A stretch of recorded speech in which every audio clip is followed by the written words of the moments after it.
Some kind of joke. Trick or treat death tonight. You don't know what death is. Some kind of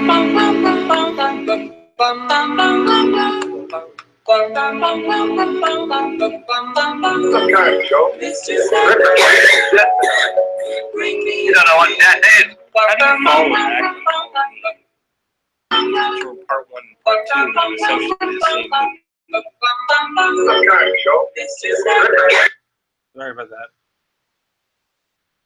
Movie. The second one picks up right where the first movie ended.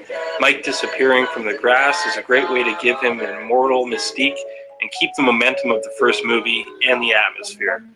So the movie takes place in the same night. That's established from the get-go, which I like instead of forcing a new idea, and you could easily seamlessly tie the two movies together. Really, part 1 and part 2 are the same movie. They briefly go over the first installment's ending, Michael of course missing after Loomis shot him several times.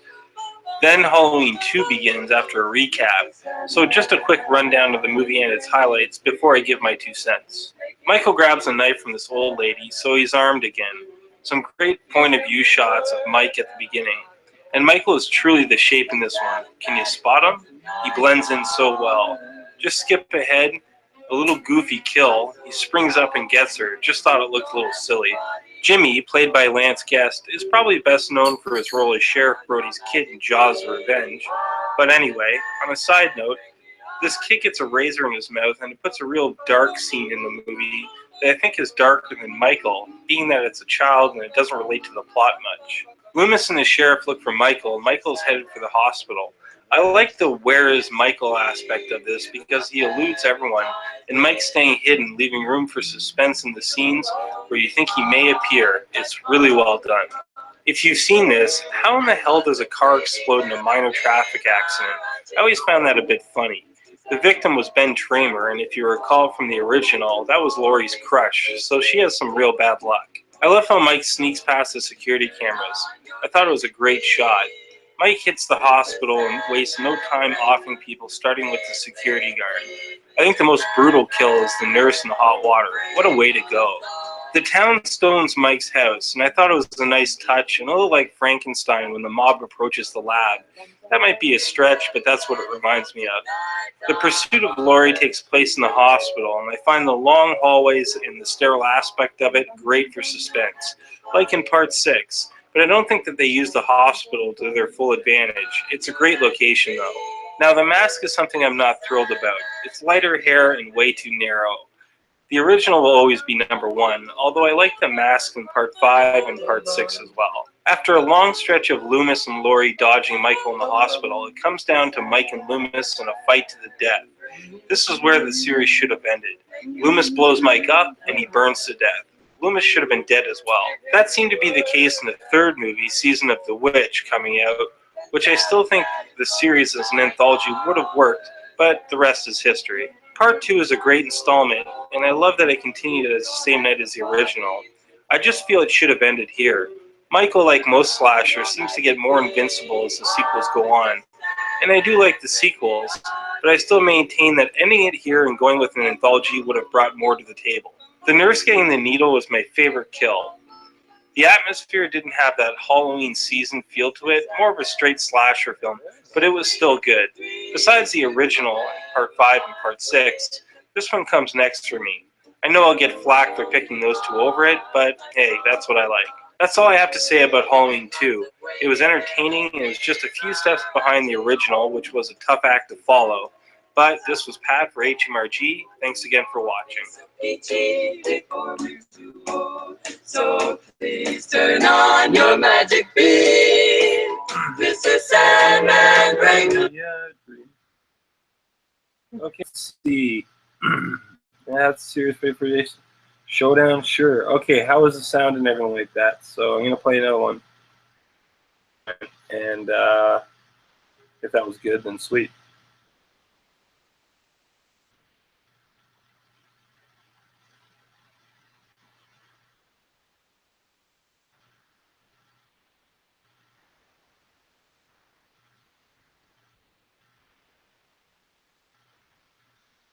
You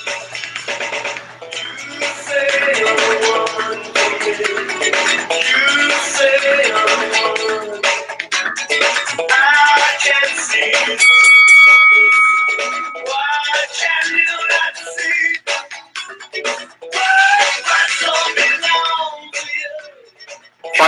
The long-awaited and most requested video is here. I'm keeping it straightforward. I've set the criteria for the fight, and I can only hope it lives up to expectations. Both of these characters are remarkably similar in their respective franchises. One was turned into a supernatural killer through circumstance somehow, and the other was a psychopath who also became supernatural, again somehow. That aside, it was a tough call coming up with the criteria in which they should be judged. I won't tell you, I'll just announce it as we go. But here are your combatants. Standing about 6'3" and weighing in at approximately 215 pounds, from Haddonfield, Illinois, Michael Myers. And in the other corner, wearing a hockey mask, standing approximately 6'4" and sometimes more, weighing in at approximately 235 pounds, from Crystal Lake, wherever it is, Jason Voorhees. Weapons. Well, they're both slashers, that's no doubt. They both occasionally use other methods, but their trademark is the kitchen knife for Mikey and the machete for Jason. Michael is accurate with the knife, but you're generally not going to miss with that, I should hope. Although I see a lot of Jason using his hands, the machete has more range and you can put a lot more weight behind it. 1-0 Jason. Strength. Both of our guys have super strength. Michael enjoys the pick-up head crush thing sometimes. But in my bones, I know that Jason has more power. Just ask the sheriff. 2-0 Voorhees. Intelligence. I know Jason used some tactics in, well, pretty much just number 2. But what I like to think is underrated is Michael's use of going under the radar and picking people off one by one. Plus investigating where Carrie Tate / Laurie Strode was in H2O. I'm giving this one to Michael. 2-1 Jason. Stealth. Well, another tough one. On the one hand, I know people know that Jason pops up out of nowhere and such, but bear in mind, he's usually in the forest. Try that in a town.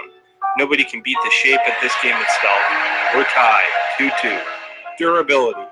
Granted, neither one has been put down for good in their series, but overall, I'd have to call this one a draw. Michael's been shot to hell, and Jason, same deal.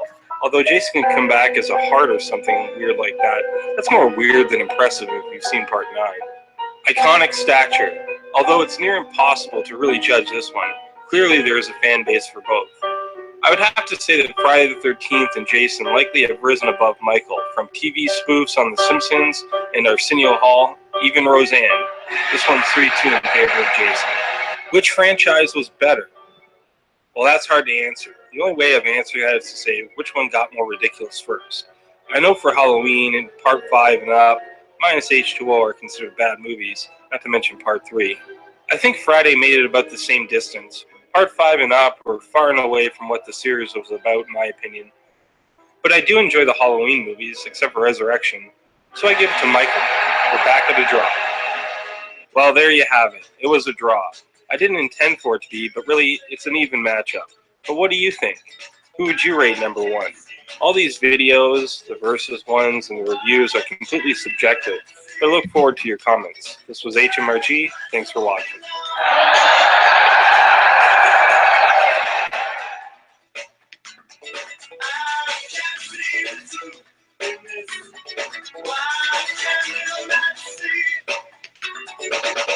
Don't say what you're wanting me to be. Don't say. Okay, so we're going to move on to another one. Maybe we should conclude this, because we'll do this one. What the hell.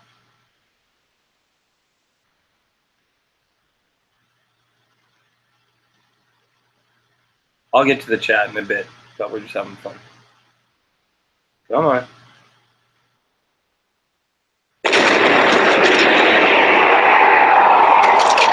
Freddy's dead. Oh man.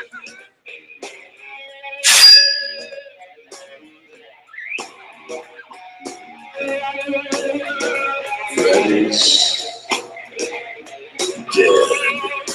Here we have it, the last installment to remain in the series, excluding New Nightmare, and we're treated to a map of where Springwood is. Does that even matter?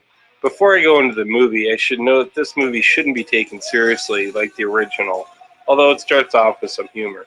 First off, the film has no short of gimmicks. I mean, Freddy is the Wicked Witch? Come on.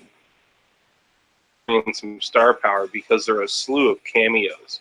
Tom and Roseanne, Johnny Depp, even Alice Cooper. They did nothing for the film, so I don't know why they are there. It's not like you could market them or something. Meet the kids. Spencer, the rich kid who smokes pot. Carlos, hearing impaired. Maggie, who runs the shelter. And there's Doc, essentially Yoda of the dreams in this. And Tracy, who doesn't like to be touched. So you can pretty much establish Freddy's tactics from the get-go. A complaint I have is all these falling scenes. What an annoying way to run your credit sequence. I want to watch the movie already.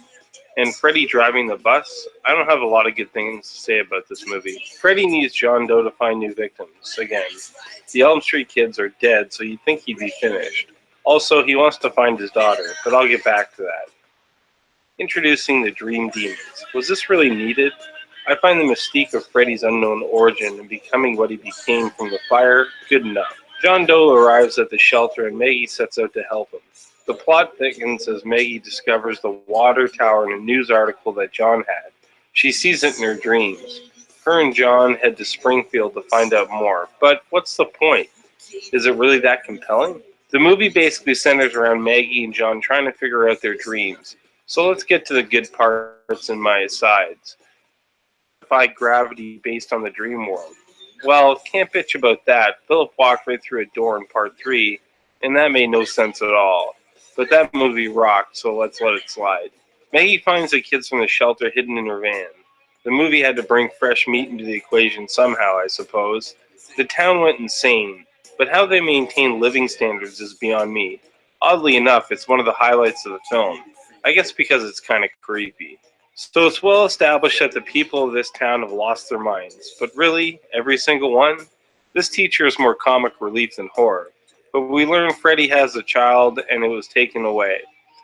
Carlos has a disgusting end with his earpiece and his head exploding. It was creative at least. And what about Spencer's downfall? He's smoking weed, not PCP or LSD or something. Never seen or experienced a trip like that from pot. And the video game thing, it's just a low point in the series.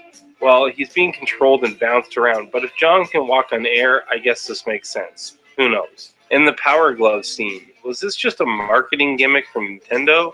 Who knows? But again, the film just gets worse. John finds out that he's not Freddy's son, and the death on the bed of the spikes is like the Wile E. Coyote trap for the Roadrunner. And yes, I'm aware AVGN said the same thing, but it's spot on true. So to cut this a bit shorter, Maggie goes in after Freddy to defeat him once and for all. More Dream Demon shots, and honestly, they weren't needed in the film. It just added an unneeded bit of Freddy's past. But I'll stop harping. Maggie takes Freddy out of the dream world. Seriously though, we end up bringing him out of the dream world and fighting him there? Thanks. We saw that in the first film with Nancy, and it didn't work then, so why would it work now? The catch line should be, we have no idea how to end this, so we just blew him up. Ignore the first film. That should have been the title. So that's basically the movie in a nutshell. The details I could go over aren't really important, but there are some things. One, the year is 1999 in the film, but it takes place 10 years after 1991, the release of the film, which should make it 2001. But let's not stop there. The daughter, Maggie, was completely conjured up to create some relevance in this film. There's no mention of her or even alluded to in the series. So the gimmick of making the movie in 3D in parts, I don't think it really worked as a selling point as well. It's also interesting that Peter Jackson wrote a screenplay for this, but it was never used. I wonder how that would have turned out. Maybe Freddy would fight Gandalf, who knows? Also, if Jason's mask was taken to hell at the end of Jason Goes to Hell, would that not mean that Freddy was defeated well prior to 1999 or 2001? Never mind. And lastly, this is the only Nightmare, save for New Nightmare, that didn't end in a cliffhanger. And I'm glad. This film bottomed out in terms of quality, and it's best we just let it lie. With the revamp coming out, a whole new generation will come to know the story. Like it or not, the new Freddy is here. Well, that's all I have to say about this film. Once again, thanks for watching. HMRG out.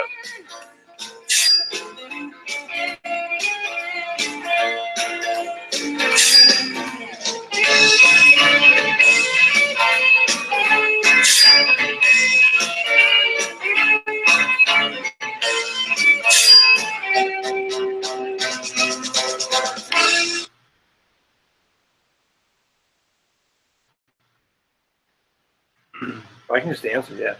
Yeah, Maximum Overdrive. That did rock there, Beth. So hey, Beth. Oh, one sec. I'll play this one next, but the John Thrust ring off that. That's Max. Hey, Max, how you doing? That's my kind of pet troll there. What's up?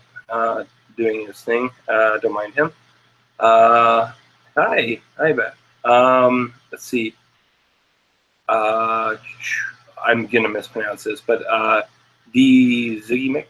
Let's see. Have you ever seen Maximum Overdrive? You're gonna freaking love it. It's one of my favorite ever. Yeah, Maximum Overdrive with Emilio Estevez. Am I right? I read the book. Johnny Hitbox. I like that name. Actually, I like your emblem there too. I'm right now. I'm just doing a marathon of all my old stuff, getting back into the channel.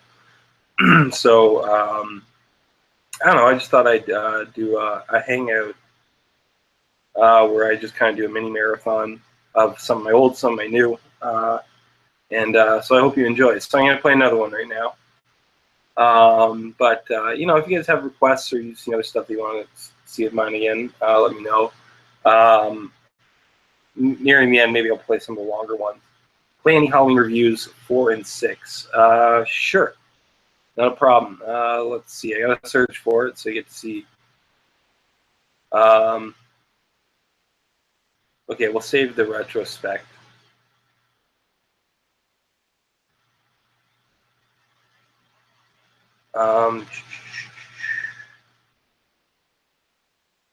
Here we go. So this one's for Beth. Here you go, Beth.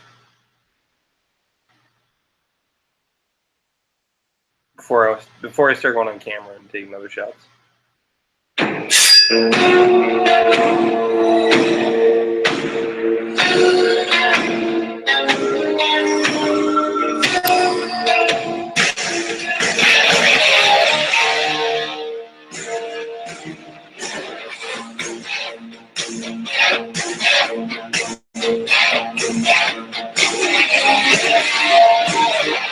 This nightmare movie gets a bad name for being over the top and hammy. But it's got nothing on part 6. But that's another review. Here's a rundown of basically what happens with my usual asides added in there. Alice and Dan start the movie getting it on. There's more to it, but I'll get back to that. Instantly, you think Freddy's back in town. Oh, shit. That wasn't... which ones did you say? That was Halloween. What am I doing here? Sorry, Beth. Halloween. Paranoid. It's good. Let's see. Do a versus vid. Halloween 4 we do. Okay. Beth. I feel like a DJ.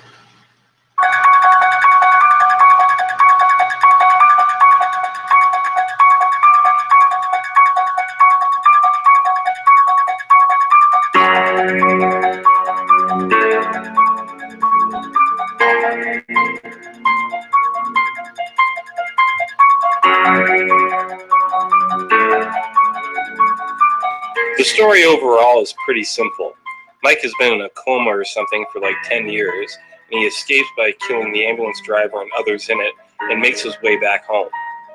I like this approach. It's not overly complicated. I mean, you could find some issues with it, but I think it works. And Loomis is hardcore as always, getting knee-deep in his suit. I know there's H2O, but without Pleasance, it just has a different feel. Before I forget, I love the opening. All the signs and objects were heavily researched and have meaning. Although what that is, I don't know because I was too lazy to look for each one. Anyway, Michael wants to kill Jamie, and that is where they bring in some sort of psychic connection between them. Frankly, I don't get it, even with the Part 6 explanation. Well, half explanation. Michael's an impressive villain in this, and his kills are great as always. My only beef is that I don't like his looks. I'm not a fan of the mask, and he's too bulky. Shoulder pads are worn to beef up his appearance, but to me he just looks lumpy. Ellie Cornell, who plays Rachel, is someone I'm not too impressed with. Her acting was fine, she just didn't seem the part to me. In part 5, she gets off pretty early, and I didn't really see an issue with that, but I hear a lot of fans complain about that one. But back to part 4. Danielle Harris steals the show. What a trooper she must have been on set. There was a lot of physical work she had to do, and she pulled it off. This was her debut film, and since she's been a big part of the franchise, although now I think she's through after Zombie's sequel. The overall atmosphere was pretty dark, keeping with the originals that way. Very little takes place in the day, and even the power of the town was out, which was a nice touch. Speaking of dark, part 3 itself was even more dark. A company out to kill children? But that bombed, and then the franchise moved back to Michael. The ending I'm not too big on. I mean, it's not terrible, but in part 5, we see he gets away. Why would they not have checked for a body? I know I've harped on this before, but there had to be a way to write this just a little better. Some people aren't big fans of part 4, 5, and 6. They're often referred to as the Thorn Trilogy. I still think that they're entertaining and worth a watch. John Carpenter was supposed to be part of this movie, number 4, but walked after a declined treatment proposal. Interesting facts here. The drugstore was the same one as the one in Stephen King's The Stand, and if you're wondering, including the dog, the body count in this film is 19. That's the 3rd dog in the series. PETA must be pissed. So, not much more to say about it. It's not my favorite, but it's pretty solid. Great for the Halloween season. I think I rated the original review, so I'll say 6 out of 10. That's all for now, but thanks for tuning in. HMRG out.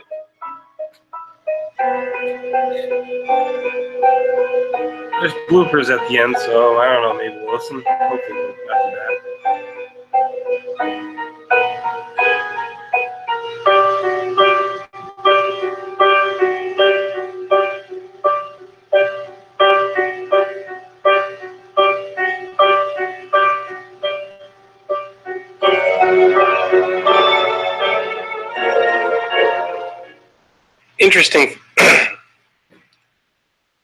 Interesting facts here. The drugstore was the same store as Stephen King. I like this approach. It's not... Somebody honks the fucking horn. It's not overly complicated. I mean, you could find some... I like this approach. It's not overly complicated. I mean, you could find some issues with it, but I think it works. And Loomis is hardcore as always, getting knee-deep in his suit. I know there's H2O, but without Pleasance, it just has a different feel. And the cell phone goes off. Yeah, so my cell phone went off during that. So those are some bloopers. Those were some audio hiccups that I had along the way. Let's see. I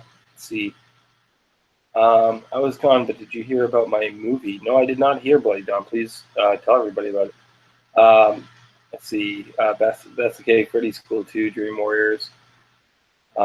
Your favorite besides the original? Let's see. And I love part 4. I agree with all you say, especially the mask. It's terrible, but not as bad as part 5. I don't know why people harp on part 5 so much. I liked elements of it. I kind of get where people say Tina's annoying, and yeah, I definitely agree. Oh, your movie will be out in August. Well, you should really, I don't know, hit up, I don't have a lot of people on my Facebook group right now. I just kind of reopened it. Feel free to hit the homepage, and, I always chat there. But also, the Late Horror Show with Dino, he's got a lot of people there that, would take interest in your movies, myself included, because I'm guessing this is kind of possibly like a lower budget type of movie that you put together, which is hard work. So 1, way to go for doing it, and 2, let's try to find number 6 for Beth, and then I'm still taking requests here. So let's see if I can find number 6.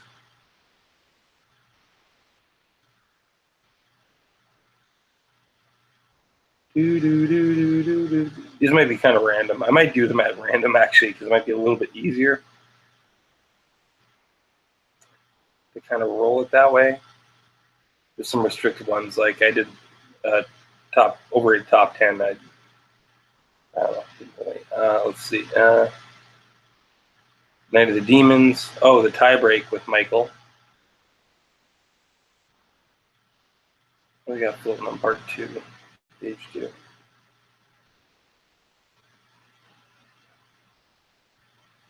Oh, these where I get into the... Okay.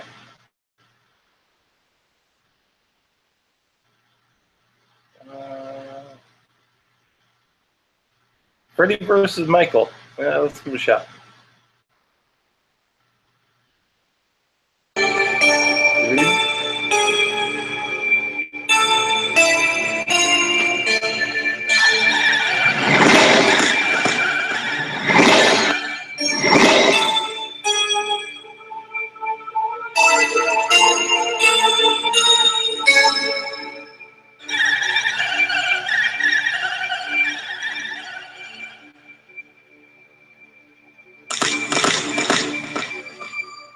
Alright, so it's been some time since I've done a versus video, and now, due to popular demand, we're going to have a little tilt. This is from some time ago, between Michael and Freddy.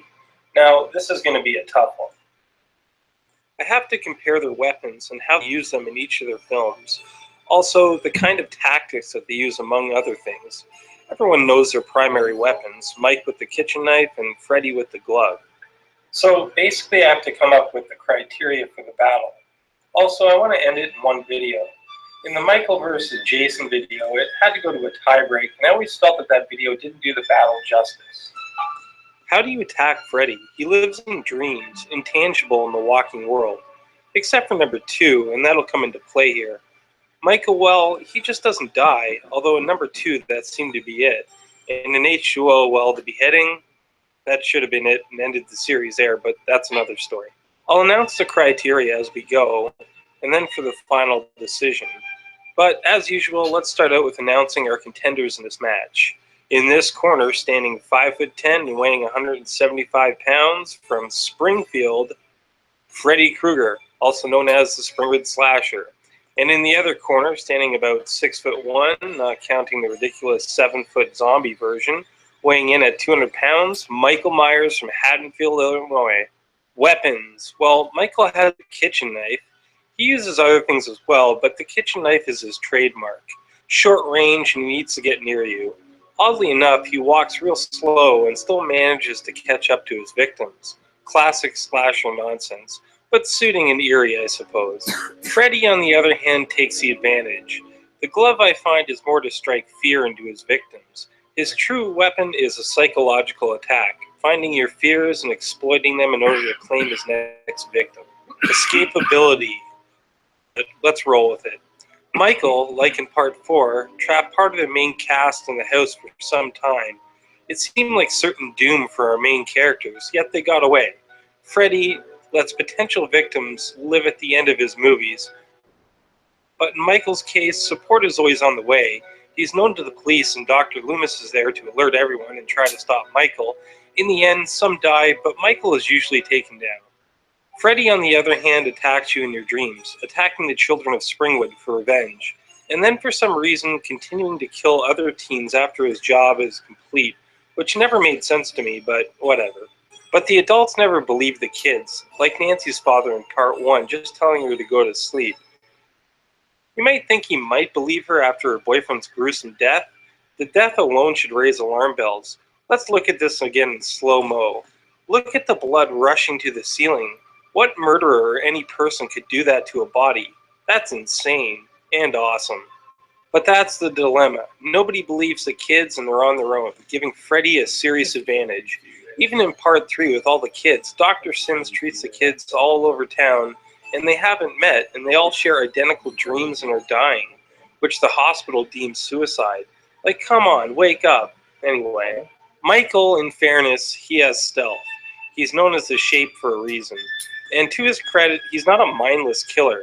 In H2O, he visited Loomis's old nurse's house and found the whereabouts of Laurie Strode, now Laurie Tate. Now that's some clever detective work, but I'd like to know how he was unnoticed making his way from Illinois to California, but whatever. Still, tip your hat to Mikey for that one. And just for the hell of it, I'll put in who looks cooler, or more threatening.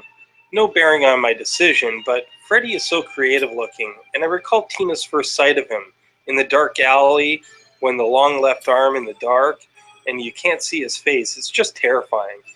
Personally, Mike frightens me a little more. Remember the scene in part 6 with Jamie Lloyd? Now that was an intense scene, and seeing his face from out of nowhere? So, pick your poison. They both look pretty creepy and chilling to look at. That lifeless mask takes it. Except for in H2O where you can see his eyes just a little too much. Series total, including the remake, Freddy has amassed 43 victims to his name, whereas Michael, including the 2009 remake, has amassed 111 victims in total. I find this misleading. Freddy is very selective about who he goes after, and it's very deliberate. Michael, on the other hand, gets a little inflated. There just seems to be a lot of non-plot related victims in the way for the sake of trumping up the movie a bit. It works, but it doesn't make him more dangerous. Strength. Well, simple. Dream world, Michael has no chance. It's Freddy's domain. As we saw in Freddy vs. Jason, Jason got his ass kicked in the dream world, and the same would happen to Michael. Michael has raw physical strength and displays it time and time again. He's also very durable, taking a lot of abuse and still managing to come back for another sequel, usually worse than the previous. Freddy takes abuse too, but in the dream world, and it's frivolous to attack him there, except for in part 5 where the kid barfed Freddy evil back into Freddy, and I don't understand how that worked. Maybe I'll do a video on all the problems with the Nightmare series too. Maybe another time. One more thing to cover is how ruthless they are. Yeah, we both know they kill kids. Freddy murdered children and was known as the Springwood Slasher. Michael, he's more selective going after family, but Jamie Lloyd was just a little girl. But it's well established that Michael has no heart, except for a brief scene in part 5 where he tears up. But now let's get to the scenario. I've given you a little bit about where they're at, so let's set this up. There's a grudge against Michael for stealing his victims, for the sake of argument, just a little like Freddy vs. Jason. Michael is unaware of this and keeps going, so let's get to the brawl. Michael beats the hell out of him like Nancy did, and again, like in part 1. I doubt Michael would kill him with the power of love, like in part 2, but that would be sweet of him. So Freddy attempts to defeat Mike on his ground, and fails. The final conclusion is Freddy bides his time and waits for Michael to come into his world. Eventually Michael at some point is put into a coma like in part 4 after the explosion in part 2. Then, in the dream world, much like Jason, he gets his ass kicked. Freddy can't kill him, but renders him useless for the rest of eternity, leaving him a vegetable on the table. Freddy Krueger. Well, that concludes another Versus video. I hope you enjoyed. These Versus videos are a tough call and very subjective. Looking forward to hearing your opinions. Once again, this was HMRG. Thanks for watching. Into the fire! Into the fire! Into the fire! Alright, so that was one from a while back. We got two watching. We got Bloody Dawn and Beth. It's still going on and on. Hopefully more. Actually, people are supposed to show up around 7. But rest in peace, Bucky Hollywood 4. Any Stephen King horror films? Let's see, Stephen King. I think I did Cujo. So maybe we'll get into the longer ones a little bit later. I know there's a time delay on this, but would you guys like to see something that a friend of mine and myself did? There's a bit of a time delay, so let me type it in. I want to see filmed one.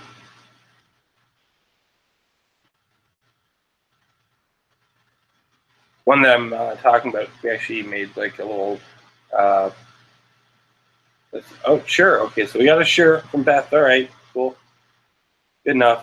This is one that we did. This is just for fun. Hope you enjoy. If not, it's only 8 minutes, so don't worry.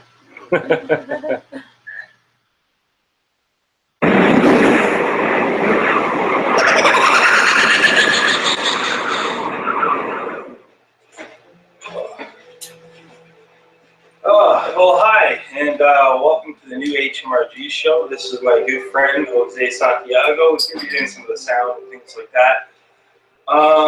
Anyways, the film that we're going to be doing is Night of the Living Dead by George A. Romero. And the biggest thing for me about that movie is...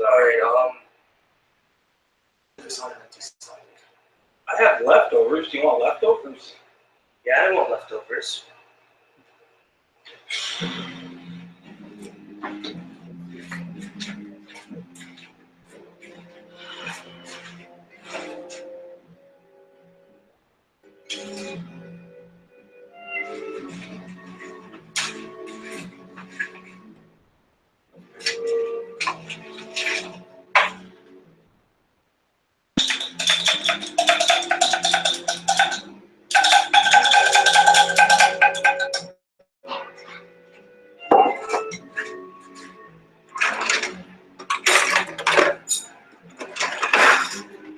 Okay. Here it is.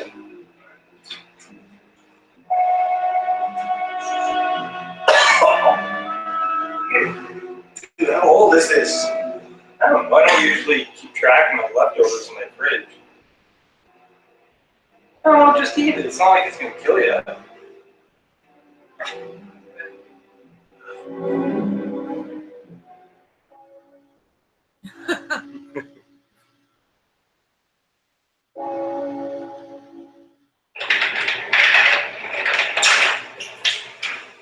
Well, nice funeral as far as funerals, I guess. I guess you'll miss your friend, eh, son? Yeah, I guess, but on the other hand, I don't have to worry about him complaining about all the videos that we make. He's pretty useless anyway. Don't speak ill of the dead. What's he going to do? Come back from the grave and haunt me?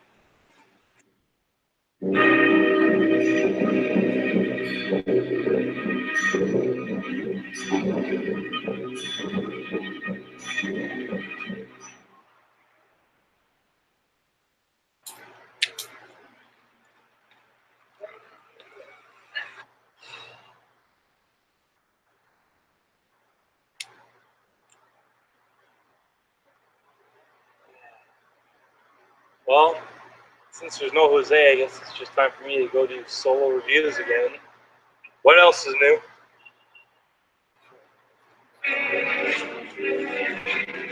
Okay. And what the? Okay, I know. Oh, that's good.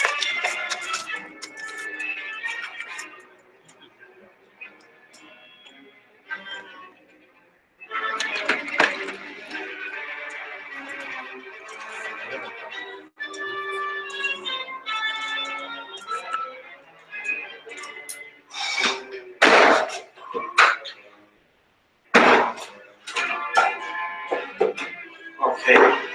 Well, it turns out that my dad was right, and I do have a zombie after me.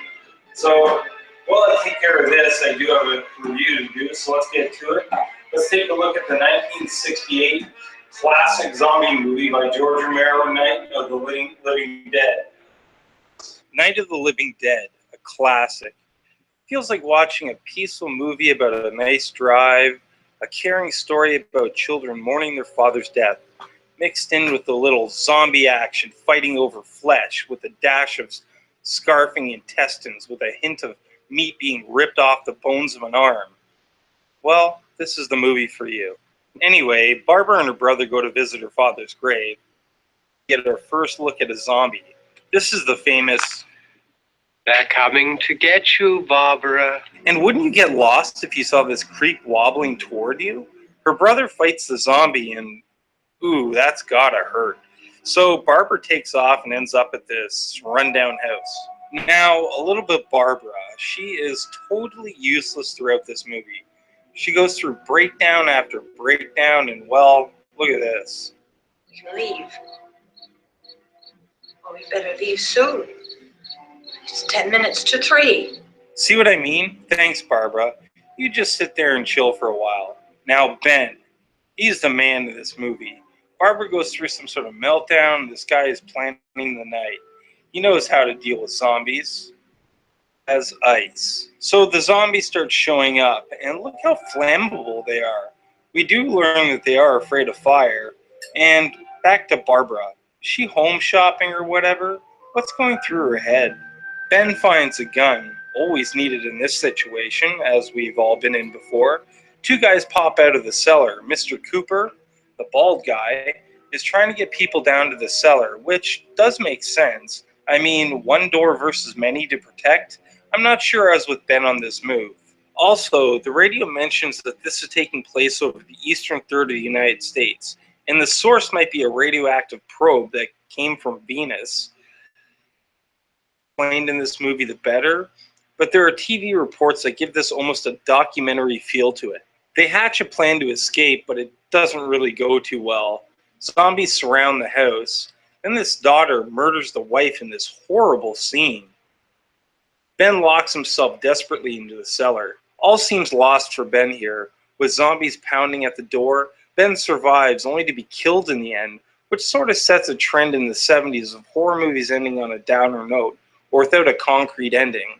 It's also ironic that during the filming of this, at the end, when they had finally finished the reel, Martin Luther King was assassinated, which made the film a little bit more impactful in terms of what was going on in contemporary society.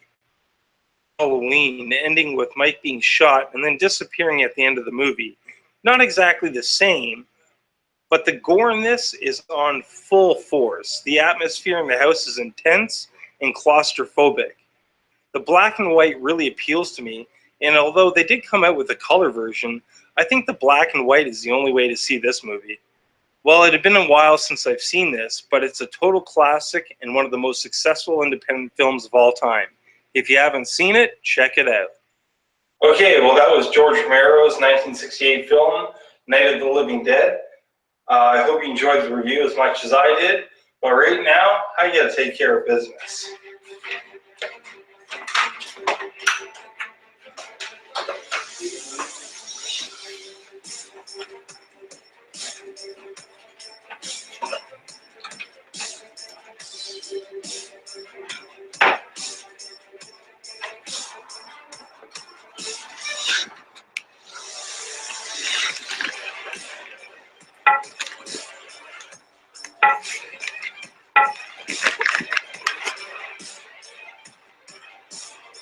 This is Pat for HMRG.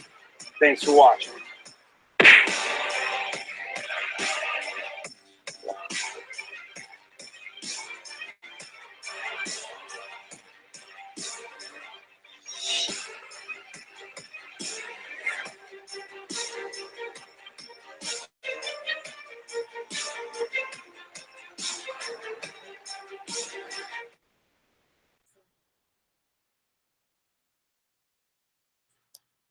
Okay, I'll go back here. Let's see. Let's see. So that was the film one. I've got several more of them. So glad or hope you like that. Let's see. So you haven't clapped. I'm not sure if that's to me or to Beth, but or to the other mystery person watching. But I've collabed, I think, a few times, but on different channels, like Horror Show Entertainment. I have a bit part there. Confused Reviews. I have a bit part there where I just do just some audio stuff. But I don't know. Pump out your. Bloody Dawn said do Seed of Chucky. So I'll do Seed of Chucky. Beth, if you're not familiar with the channel, I'm not sure if you are. This might seem a little odd, so I apologize.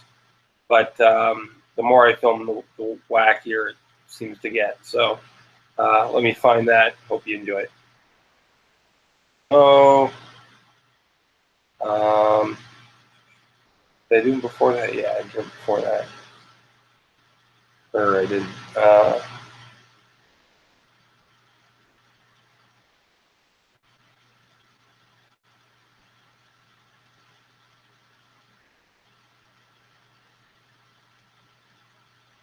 Okay, 15 minutes of fun.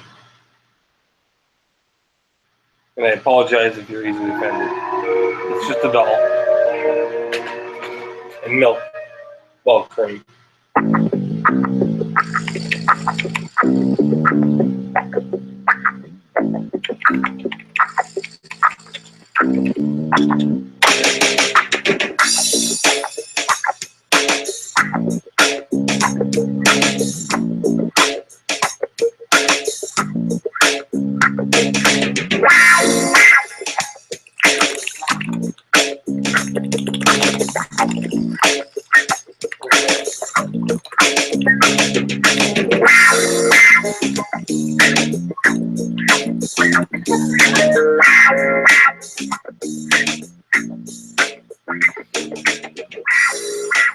I realized that was unnecessary.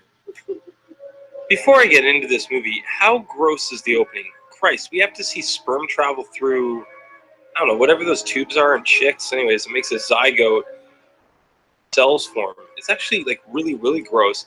I think it might be the most disgusting of all the films, like any scene. Fun, but disgusting. This is the black sheep.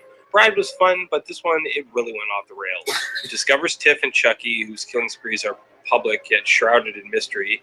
And now it's a movie. Well, Ed Gaines had a spin-off, so I guess, why not? Well, not spin-offs, but you know what I mean. Like Massacre, Psycho, all that shit. You get it.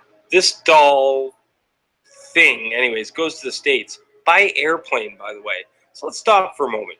Remember in part 3 how I said, how in the hell did Chucky wrap himself up and get shipped? Alright. Seed here not only did that, but somehow boarded a plane and got into the studio. The exact spot where they kept the dolls. Now, that's how we start, and that's the nonsensical yet sane part of the movie. That's a strange thing.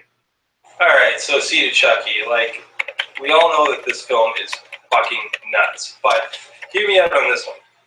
If they had started the movie, you know how it starts, like with just Seed kind of like he's in that dream state, he's dreaming. You don't know that, but anyways, he's picked up, and you see it from like the point of view kind of thing. Well, you see his point of view, and it's going around or whatever. I was like, all right, like pretend I'm watching this for the first time. I realize this movie is what 2003 or something like that. So, anyways, going on a decade and a half. But anyways, so the first part of it, like when he's laughing and stuff like that, and like I don't know, I can't really do it. Maybe we'll do a soundbite or something like that. I don't know if I did it, but if I did, anyway, I shouldn't say it like that. Anyway. But it actually could have been like a really good horror movie, and it made sense, like Seed of Chucky, just to move into Seed. Like, why not do that? I don't get it, right? Like, why not leave Chucky and Tiff dead? First of all, Tiff, like, I mean, is my least big, like a lot of big people say, oh, Seed. I mean, she's funny. We had a lot of fun with Bride and stuff like that. But, to be honest, if they had kept it at that, made it like Seed of Chucky, and Seed just rolled on, no Chucky, no nothing, but don't make him like a pussy like he is in the movie. But just, like the new character, Seed of Chucky, he takes over. And then when Curse comes back, something happens to Seed, or I don't know what his name is. But Gwendolyn. Anyways, if they just left it at that and then killed that guy off at some point and then brought back Curse of Chucky, bang. Not only is Curse of Chucky even better because he's coming back, it's a good comeback, but you also got this movie, and you know what? You don't have to hold it for the rest of the series. You can just let it roll. More of the plot, it's like explaining an extreme episode of the Jerry Springer Show, but here's some more. So Chuck and Tiff back to life. How they were reassembled in the first place, I mean, did they take evidence from the scene prior? So in part 3, we got Chucky's shit in the evidence locker, right? So then some stuff goes down. Not Child's Play 3, sorry, Child's Play 4. Bride of Chucky. They just should have fucking known. Anyway, so his stuff's in the evidence locker. So presumably when all this shit's going down, no, it was in the evidence locker. So hold on a second here. So it's in the evidence locker, right?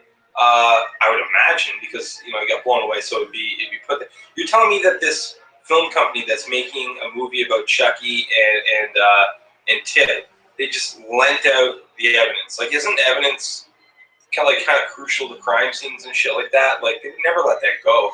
Like, even now, Like, could you imagine some film is doing some, I don't know, don't take this out of context, but, you know, imagine some film is doing something and, like, they lend OJ, or kind of, you know, allege, I guess, whatever. Anyways, and they lent, like, the OJ glove out to, like, some movie for a prop. Like, what the fuck? They would never do that. That's, you know, that's insane. The glove. All right, fine, though. But, you know, I still don't get how they figured out what Tiff looked like. I mean, she was burnt to shit, right? And that was, like, custom made. Like, she came in another doll. And then, like, I mean, not to go back to my previous review, but where she got those boots from, and I don't know how she got up a new wig. I don't know, she had other dolls, I guess. But, like, the shoes, those are pretty badass shoes, so I'm wondering what the fucking doll that came from. But I guess, you know, like, the Dawson's Creek couple from part 4, you know, I guess they could have filled people in, but it's my understanding that they just kind of walked free, like, you know, which, again, doesn't make sense because they were on the news and shit, so they're going to get... So, I don't know, maybe they filled them in. My understanding was that detective was, I think, going to make up some stuff, which I feel bad for the guy because, like, a baby came out like the fucking alien, like, from the series and shit like that. Chucky, I get. Like, I mean, like, even if they didn't, his body was there, but, like, I mean, bringing him back, even if they didn't need the evidence, like, why would they need the evidence? Like, just get, like, a My Buddy doll, you know, or good guy doll, whatever. So, like, I mean, I don't know. So, like, the continuity throughout all of it, I could really pick on it. There's just so much stuff that just doesn't add up. Like, I mean, from part 3 to part 4, 5, and then 6, it's a balancing act. I know some people find it fine, but, like, I mean, whatever. But I don't want to bitch about that too much because they're fun. They're fun movies, and like, individually, they're fine. But if you want to pick on the timeline, yeah, I mean, geez, where do you start? I mean, honestly, where do you start? So maybe it went like this. Part of Chucky's soul and Tiff mixed or whatever. Maybe they brought part of their souls, I guess, from each other into him, maybe. So, okay, yeah, let's just say that. That's why it could be split, you know. Steve is all mixed up. Actually, considering the reaction of Tiff and Chucky regarding this, they're pretty fucking liberal. So, where the hell did Steve's soul come from? I mean, was it a combination? This is the only rationalization I can come up with. Is that, like, it's sexually confused because, you know, Tiff's in there and Chucky's in there, so that splits the kid up, the doll up, the offspring. I don't know, whatever. I just don't. I'm trying to figure out how to make this work. I mean, I'm actually watching part of the movie right now, and well, there's no dialogue, so I don't really know what I'm following. But does any of this make sense to you? So, but what I guess it kind of makes sense that, like, they split as twins at the end, like each side of Seed's personality, but now souls can multiply. So they multiply. I don't. Is that what happens to twins? Maybe that's why twins what each other's. All right, characters. So I always have trouble remembering every character in any film. Breakdown, unless I'm watching or I've seen it 1,000 times or reading script or something like that. So I just wrote the thing down because I haven't seen this movie in a long time, right? So bear with me. Let me just read it. So, okay, we got Chucky. Does he need an introduction? I mean, really, he doesn't need an introduction. It's Chucky. Tip, ditto, type of thing. Tilly, kind of interesting. Tilly in this one, right? So she's playing the voice. Like, I mean, I'm just explaining everything that you already know. But she's playing the voice of Tip. She didn't play herself in the previous one. She played Tip, and then she comes back as the same person, and she's like a total. Well, for a period of time, she's like a complete. She's just pouring herself out for fame and stuff like that, and that's part of the contention between her and, like, that really cute assistant. Anyway, but yes, that's Tilly. So, but I also think that Jennifer Tilly's a really good sport because if you think of, like, the dialogue that went on in that movie. And making fun of her career and the types of movies that she's done and this and that. I just thought it was like, hey, you really put yourself out there. And they even include some controversy, like, how old is she really? I'm sure you can find it. But all that stuff. So actually, I got to hand it to Jennifer Tilly. Way to be a good sport about that film. Reading that, I can't imagine. You're looking through that script going like, shit, they're really poking fun at me. And I don't know, maybe she added to that. Maybe she was just such a good sport that she was like, fuck it, yeah. everything I've done, me, gaining a little weight. But actually, I think she looks great. I don't see the bad part. But anyway, and the limo driver, I love you. I love you. I don't know. Get into that later, maybe. I didn't like him. Redman. Redman, he was all right. I don't know who else is in there. I think I talked about it later. I don't know my reviews. But the photographer guy, the one dude that died, he kind of looks like Steve Buscemi. Am I wrong? Like, take a look at him. Is there a little bit of Steve Buscemi in there? I see it. Do you? Do you see it? I do. I should mention the guy at the start is such a fraud. I actually don't think he's English at all, but I reviewed Dolls once, and I thought the two girls were just kind of like putting it on. They were actresses. And that wasn't so. I looked it up. So I didn't look this one up. But more importantly, how did he get his hands on seed? That's a very loose, actually no explanation. But I don't feel like getting into that. Like, it doesn't matter. We get it. You have the doll. Any story is cool with me. Oh, random. But I love Joan. She's treated like such shit. She did nothing wrong the whole movie. And then Seed burns her alive. Like, where that came, I guess he snapped or whatever. But she's burnt alive. All my girls, man. All my girls. Megan with that loser Tommy. Joan gets burned alive. Terry gets nixed in Friday 2. All my girls, man. All my girls. One thing that isn't going to go over well and doesn't stand up to today is too many references to that time, that specific time. Granted, at the end, I mean, Chucky, hammered the axe to the door, and then he was like, "I have nothing to say," or whatever. Obviously, just kind of parroting The Shining. This actually brought to my attention. I didn't even think about it really, because I guess it doesn't seem kind of long ago to me. But Luke, ZS5 Production, by the way, check him out. But he was saying, there's just way too many references. So I started paying attention to it, and they're right. Like Britney Spears, I don't remember all the quotes, but they're constantly referring to stuff that's going on that even I forget about that I was around for, and so it really dates it. Which can be a problem in a way, because over time this is just going to get more and more and more confusing.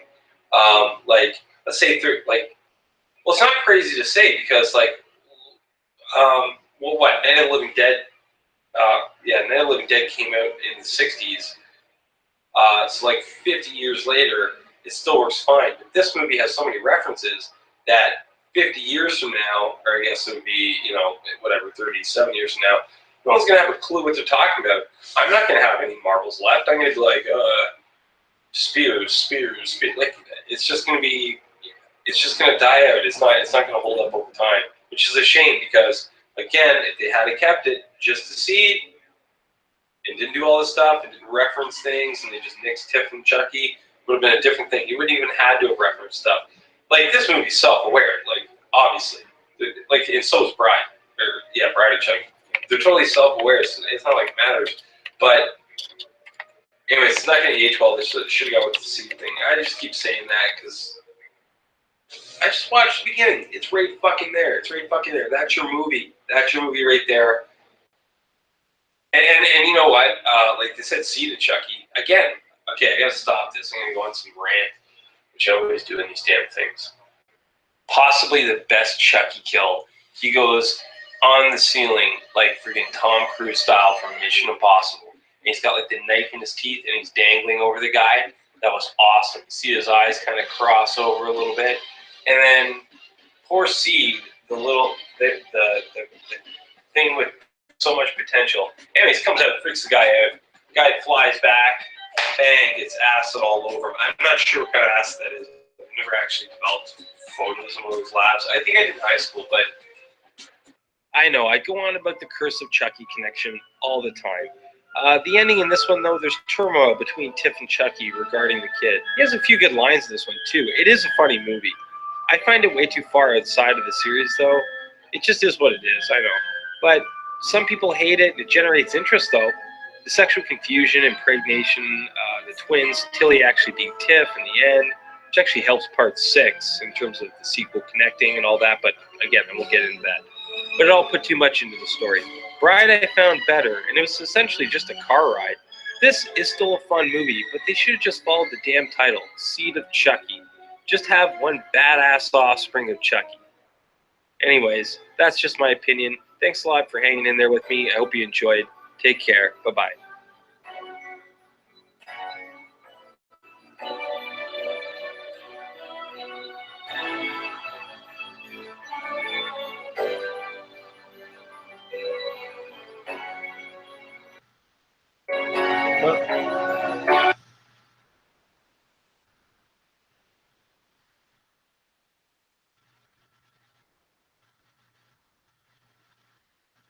Back to the chat group. Okay, we got. Oops, pressing T. There we go. Any horror is better than no horror, in my opinion. Okay, there's a little conversation going on here. Keep pressing B with my big gut. All right.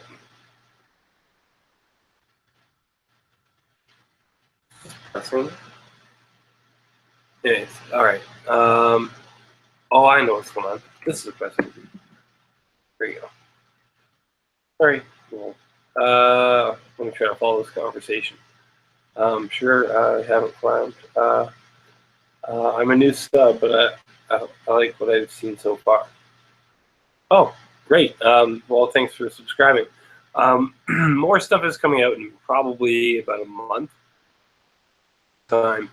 It's just a busy month. We're moving a lot of stuff and boring home stuff. But I am writing 3 right now, so still at the early stages. But I hope to have a bunch come out and then hopefully pump them out like I used to with that at that rate. Which video did you collab Confuse?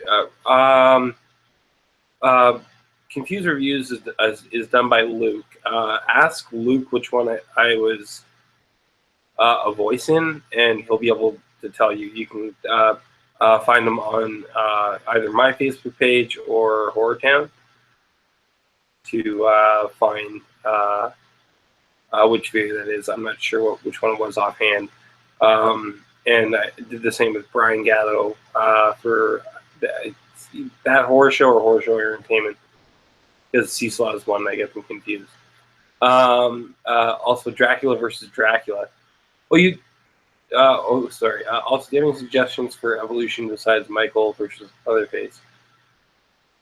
Not really. I don't know. Include Leprechaun. Dracula versus Dracula. I did one of those. If you want me to do that. I'm not on Letterboxd. I don't even know what that is. I'm not even on Twitter anymore just because it's too busy. Although I know it's good for getting your voice heard. Let's see. Yeah, so I don't know if you want to do Dracula versus Dracula. Seriously, it died after Child's Play 3. I'm excited for the new movie. The new movie I do have hope for because I don't know. I thought Seed of Chuck or Curse of Chucky was really good. Let's see. Okay, so I'm gonna go back. We're gonna watch another one. Let's see. Have a little Donnie Darko. All right. Yeah, this one's a little bit. Let's. What's that? Want to do Donnie Darko? Or you don't want to do The Ring? All right. Let's check out The Ring.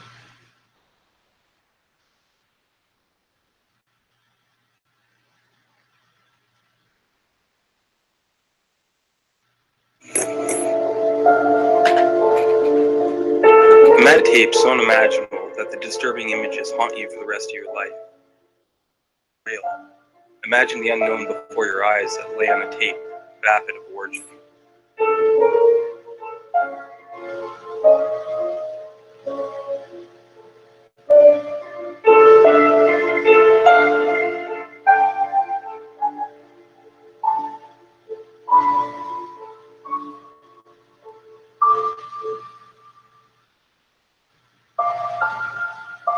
Would you play this tape, even if you knew it was perilous?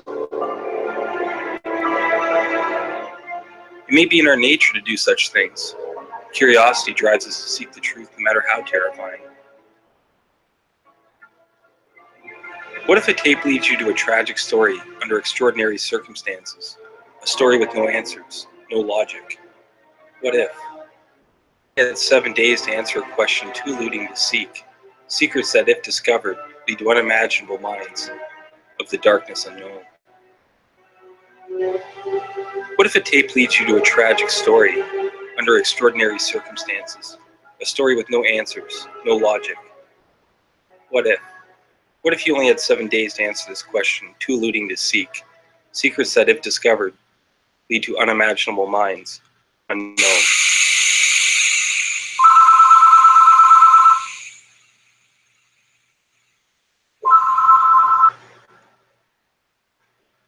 Hello?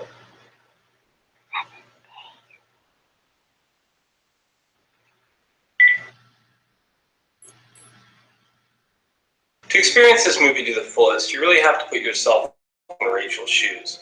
I mean, you have to understand what she's going through, the mystery of it all, and the intensity and the time ticking down.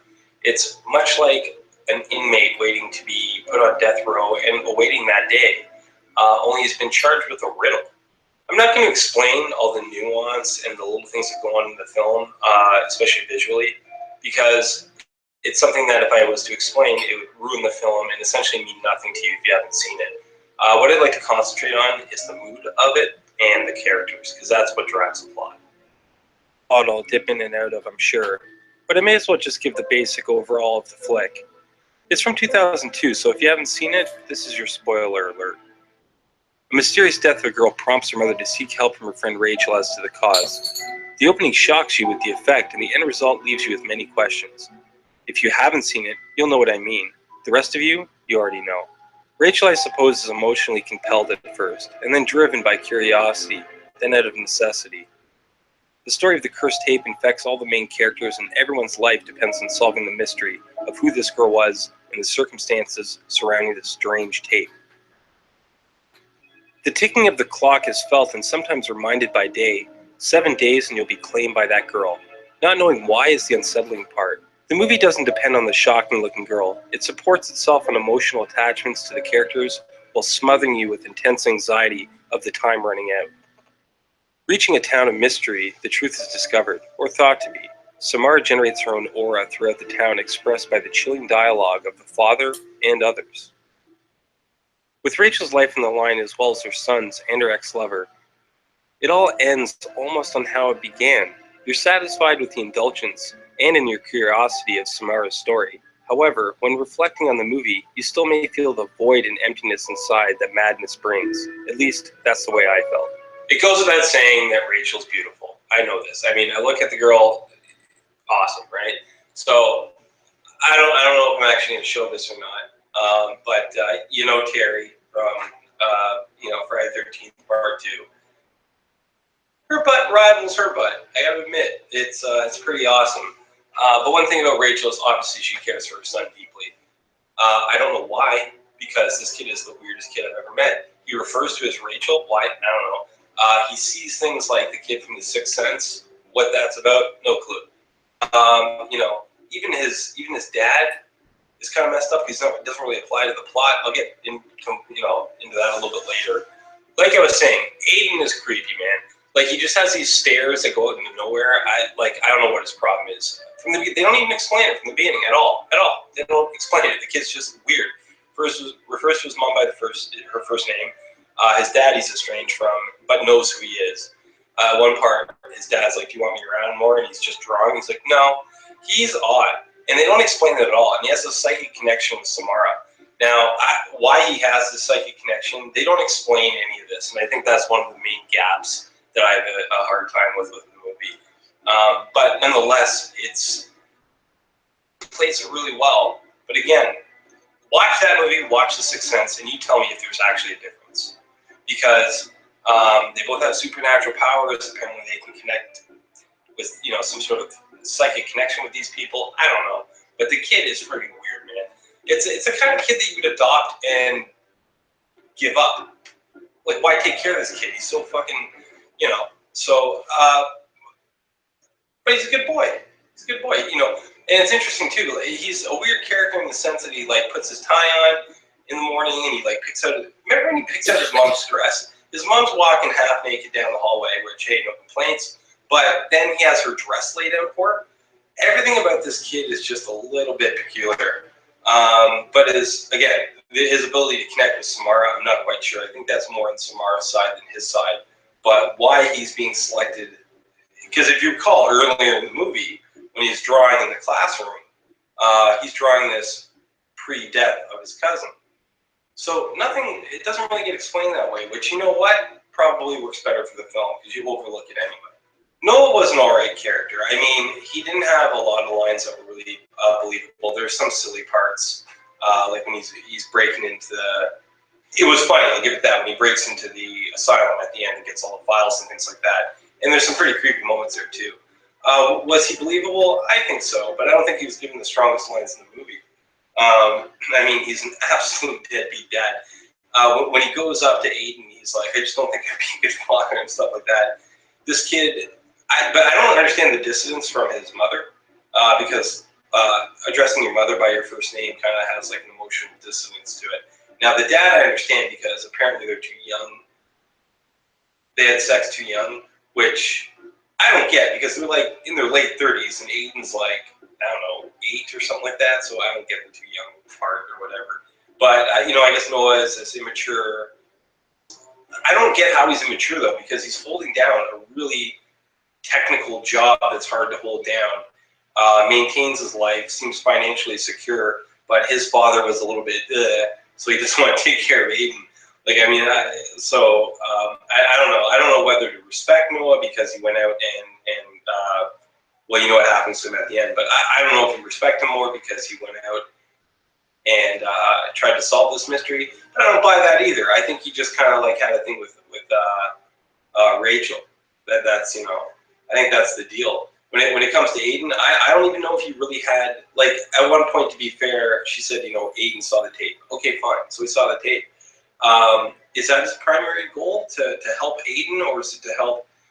I don't know, because he asked him in the car, do you want me around more? And then Aiden's like, no. Just like, no. Like, so that was interesting. But overall, the character, he just, there's nothing really, you don't feel for him. It's not like you're intense about him. You're intense about Aiden. You're intense about Rachel and their relationship. Noah's this expendable kind of guy in my mind. This guy that, like, Samara shows up. You want to see what's going to happen because you want to see how fucked up he looks. Because when you got the shot of the girl in the closet, you're like, oh, and it was really bang, quick like that. So you do want to see it again. And, in all honesty, I won't ruin it for people that I'm ruining it. Like, let's be honest, I told you that. And at the end of this video, I probably fucked it up by ruining the ending too. But omit that, and it's a good movie. But he's a believable character, but he's not the strongest. And yeah, I'll leave it at that. So I do have a couple really top-notch favorite parts for me. One of my favorite parts is in the asylum where Becca, Rachel's in there and she's talking, and she goes, when will I know, or something to that effect. And then she folds over one thumb and she goes, 4 days. That was really, that's a really good scene. That's why I'm saying, like, this movie didn't rely on shocking images necessarily. The tape was terrific. Samara, the amount that she was shown was terrific, but little scenes like that just, it was amazing. The fact that Samara seems wronged at some point, like that she's the victim, throws you off. Not for long. And by the way, don't watch my videos because they're spoilers, okay? But anyways, the fact that she was wronged, and then you find out why. And that part I won't, like, I'm giving away a lot, but I won't reveal that. And then I'd have to say the most powerful scene in the movie is not the shocking parts with Samara, not necessarily dialogue or anything like that. It's when Samara's mom, Mrs. Morgan, I forget her first name, but she goes up behind Samara, and it's this incredibly morbid, sad, I don't know how to describe it, scene where she flips the bag over her head and suffocates her daughter. But at that point in the movie, you're like, how could you? And then she drops her into the well. And it's just, it's an astounding moment. I think it's one of the most shocking, disturbing, hard to deal with visuals in any film I've seen, actually. Yet, applied to the story, just drills it. So it's such an important part of that movie. So that 5-second clip is so important. So those are just a couple of my favorite parts. One thing that does puzzle me, though, is that this town, okay, I forget the name of the town or this island, we'll just call it the island. So they're on the island, and all this shit went down, right? Like, okay, so horses are jumping and drowning. You have a missing girl that was, she was adopted. I think it was said in the movie. And then, so there's a suicide, the whole town goes to shit. There's an asylum that is, I guess, now shut down. She was put there, but no, this is A Nightmare on Elm Street complex. It drives me nuts. Nobody outside of this town has heard of this. It's all kind of gathered through little snippets and pieces of newspapers and stuff like that, which makes no sense. I mean, if something like that actually happened on an island where hundreds of, well, maybe not hundreds, but like tens of horses were showing up flush ashore, it'd be more of a news story. Like, I mean, for Christ's sake, Kim Kardashian gains like, 2 pounds on her ass, and it's on, Time Magazine. But this is like the weirdest thing that's ever happened, and nothing. It's exactly like Elm Street that way, where all these kids die in this town, and nobody cares. And then it gets to the silliest point, where the town itself doesn't even operate. So how is gasoline coming in? Who's employed? How is money coming in? So it gets wild that way. This island is still functioning. I don't get how they work or where they make money from. But regardless, the fact that the story didn't get beyond that island is a mystery. And there's another thing on top of that too, because at the beginning of the film, this tape is being passed around, right? So where they say, well, the mystery of the tape, but there are other recordings of people dying. Like, for instance, the girl at the beginning, her boyfriend died. Well, what about the file on him? And why wouldn't they connect that? So yeah, there's a few holes. I don't have a lot of complaints about the movie because typically I take off and I make fun of this, I make fun of that. The only thing I can really say is, hey, Aiden, your mom, But I have no complaints about this movie. I think it's probably the best movie to come out of the 2000s. I'd have to look into that more, but just off the top of my mind, I think The Ring sticks out. So thanks, Japan, for making Ringu because it brought us The Ring. Not a fan of subtitles, but I love this movie. So, I don't know, let's hear my final thoughts. In my opinion, the film is one of the top movies to come out of the 2000s. Not just a horror film, but as a film for many genres. It holds mystery, terror, emotional ties to the characters, a thick atmosphere, and beautifully shot, and the list goes on. The idea of a film haunting you and the only solution is to solve it or die is kind of the same idea that Saw rolls with. This is on a different level with more at stake. It's inescapable. You must get the answer, or an unknown and horrifying ending will come your way. It must have been more disturbing come from Rachel's mind, having seen the physical results from Samara's slaying. You get lost in this film and forget your surroundings. Maybe watching this review has the same curse as well. Maybe if you're watching this and dare to leave a message, I'll summon Samara and you'll receive a terrifying message in your inbox. I wouldn't play with that though. You never know what haunts behind you.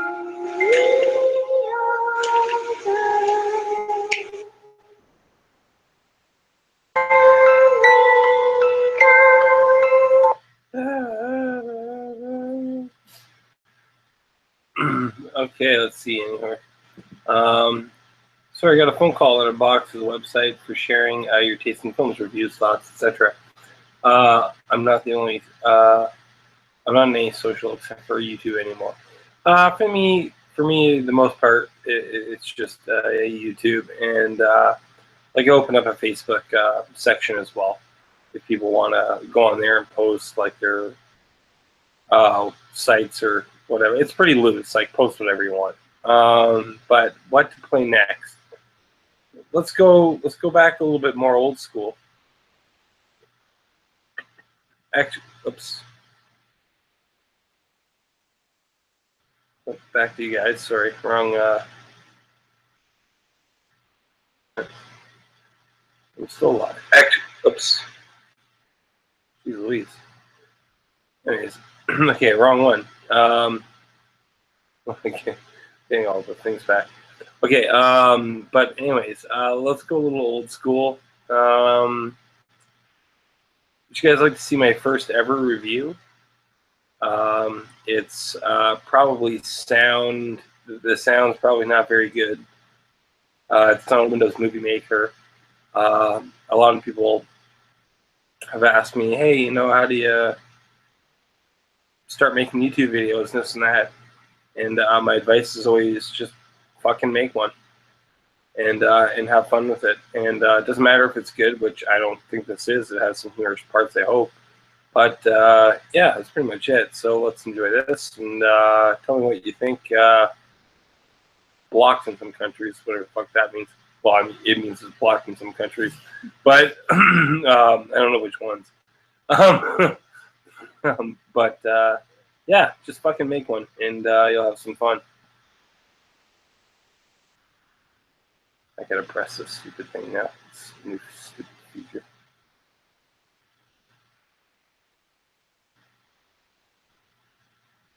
Did they take my friggin' audio? Oh, I got the audio.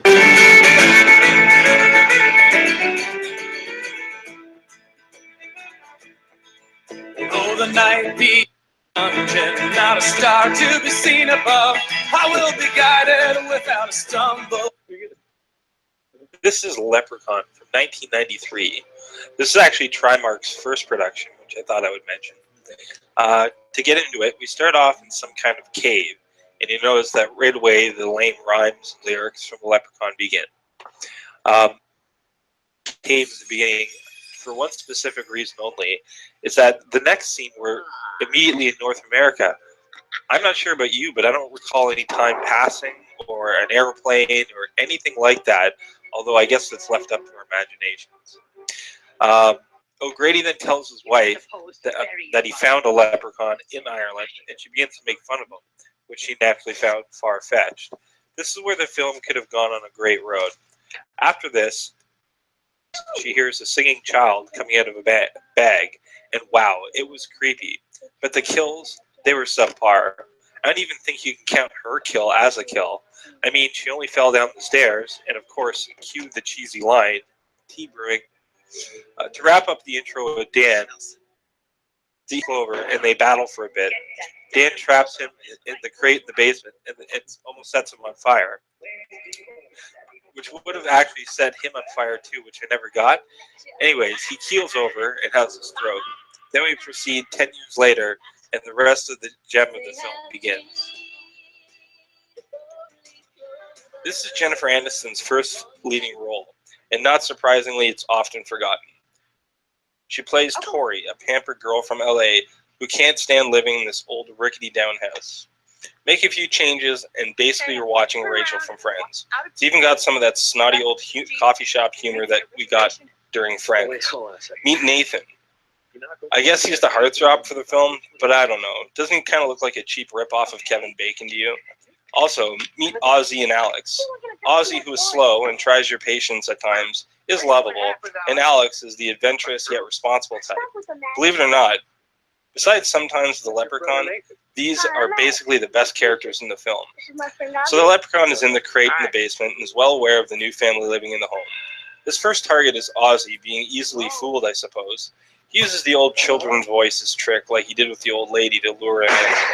Ozzy drops the clothes on the floor, and boom, the little guy busts out. Isn't it hard to take this movie seriously when Ozzy runs it yelling there's a leprechaun in my basement? Anyway, Alex and Ozzy follow the rainbow and find the gold. And now the trouble really starts. I should pause to note the most insensitive moment in movie history comes when Alex says to Ozzy, people don't make fun of you to your face, they just make fun of you behind your back. To the slow guy, I think that's got to be one of the coldest things I've heard in a movie, period. But at least it adds to the movie. Tori gets her leg scraped, and she thinks it might be somebody groping her, even though it's actually the leprechaun.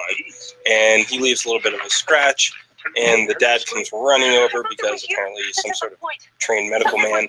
And then he goes and seeks out this cat for whatever reason in a hollow of a tree, sticks his hand in there, and then gets it bitten, pulls it out. It's an enormous gash. They declare it a cat wound, and only if this cat was related to Jaws would I agree.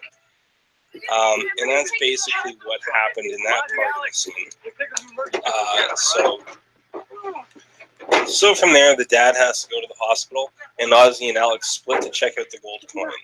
They find a shop luckily specializing in these coins conveniently located in that small town. How awesome. And they do the shop owner a real favor, and they let him keep one for the night. And the most ridiculous kill I've ever seen, and I mean, look at this thing. It's a disgrace to horror if you've seen this kill.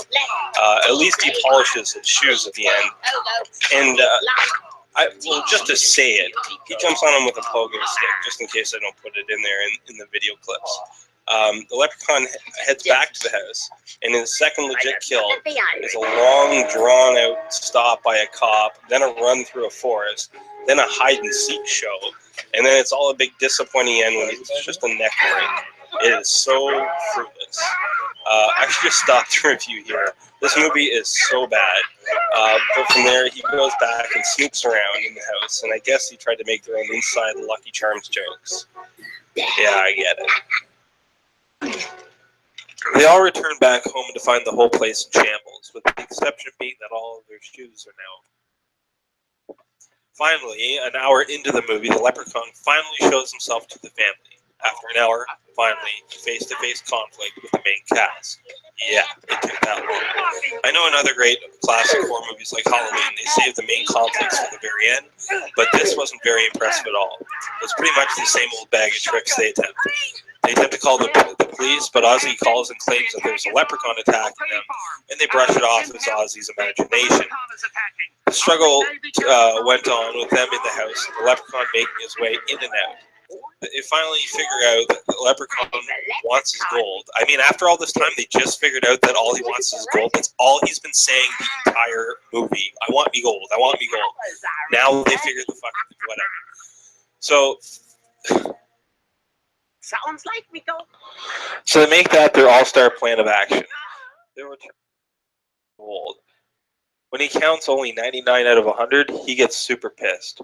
They battle in the house for a while, and they need to book it to the McGreedy's place in the old age home to figure out how to stop the leprechaun, which is one long-winded ending since we saw at the beginning of the film that he used a four-leaf clover to stop him.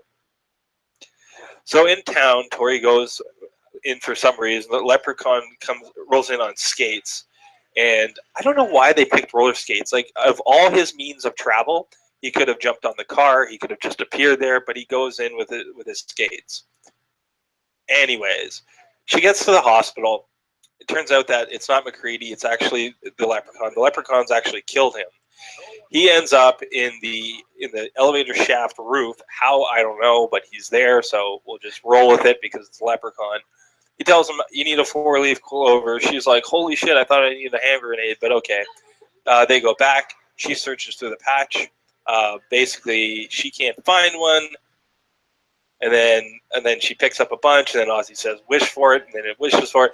I'm skimming through this and saving you a lot of time, believe me. Anyways, then Alex puts it up into his slingshot, shoots the thing in his mouth. He kind of melts, falls into the well. Pretty much the end of the movie as far as that goes. So here's just a few things that I liked and didn't like about the movie. Quick thing, some of this I might have repeated.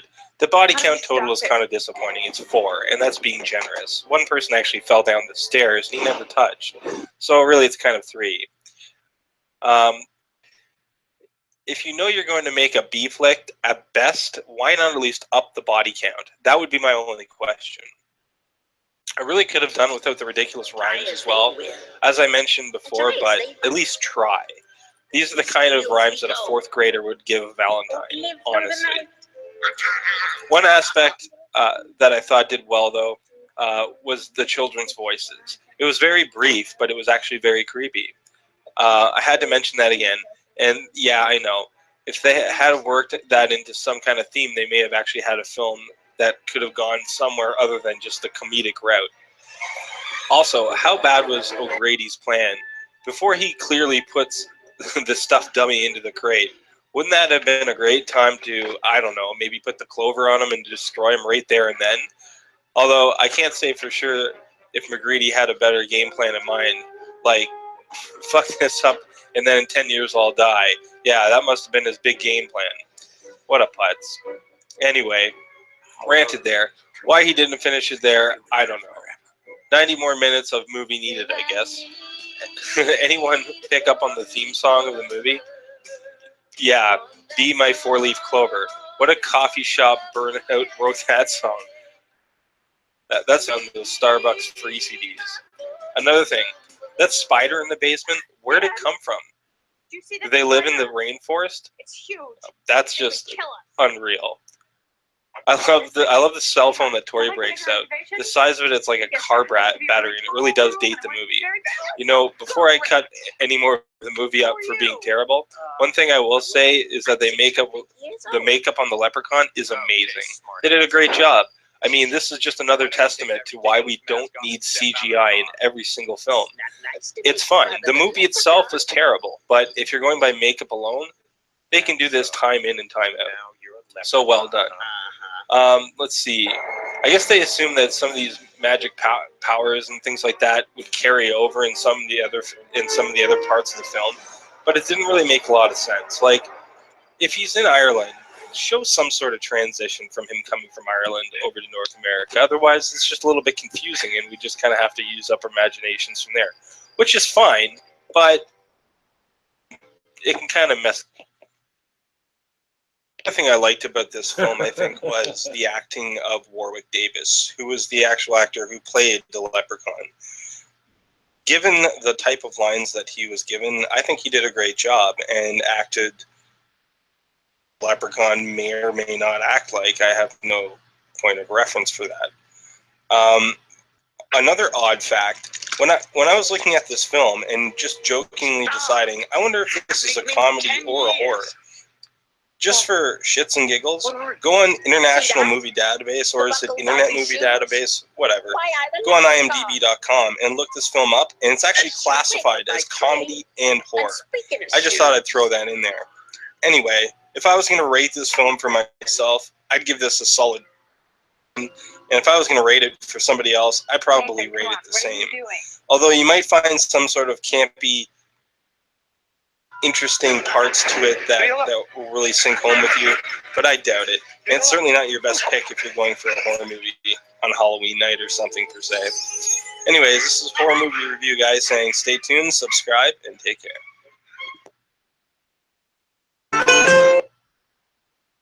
All right, that was my first ever review. How about that?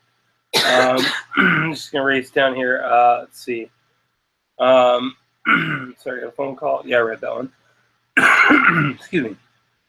That's good advice. I'm not sure what the advice was, but cool. Will you be posting this? I missed the beginning.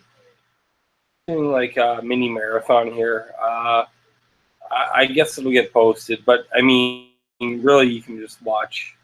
It's on my channel anyway, so it doesn't really matter. Watching channel for years, and every now and then I watch your old videos. Those nostalgic, like, yeah, thanks, man. It's kind of nostalgic too. Let's see. So let's keep going. Let's try to find something. Let's see. Let's go number 3 here. Get in the midsection.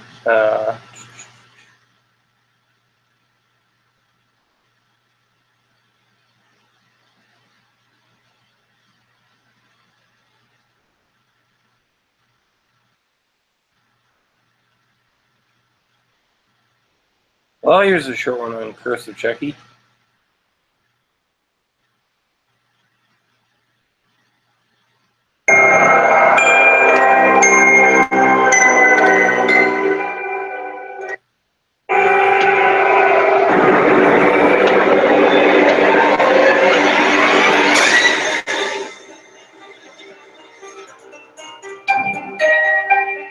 Well, I got my hands on The Curse of Chucky, and I couldn't wait to see what it was all about.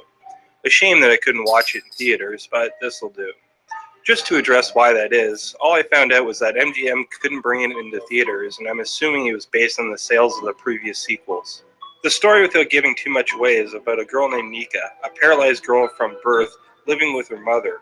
They receive a doll in the mail, explained why later in the film, and well, trouble starts. The mother is not likable and has issues, but for good reason. She apparently kills herself, and the rest of the immediate family show up for the funeral. This is where you-know-what hits the fan. The dialogue at times does seem forced, and aside from Brad Dourif's acting, the acting is a little shaky at times as well, minus the little girl who played her role well. There is a side plot with Barb, who's a controlling, money-hungry bitch, and a lesbian, which is completely unneeded, but whatever. Hey, that's what I'm talking about. But you knew she was on the chopping block. She's the nanny. I know this is nitpicking. Doesn't the chili scene go on just way too long? They were going for suspense, but it seemed a little overdone. And watching people eat chili close up is actually kind of gross. It's also interesting that they showed a little bit about Charles Lee Ray's background, not seen before. Also only the second time we see him as human, not since the original. But Chucky was epic in this, and honestly, this is tied with the original for me. It was that good. When this circulates, I'm betting the next one hits theaters. Now, the timeline. From the best movie site sources, the consensus is that it ignores Bride and Seed and takes place right after 3, which, based on his looks, can be a little confusing. And the ending with Tilly would sort of confuse how Bride went down, but oh well. All in all, epic movie. Go rent it when you can, and it'll be great for the Halloween season. This was Pat for HMRG. Thanks for watching.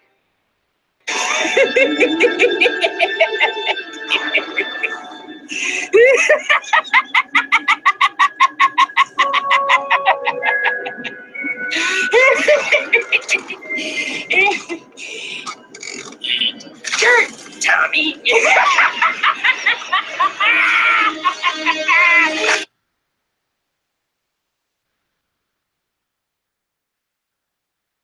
All right. Okay, so you'll be watching.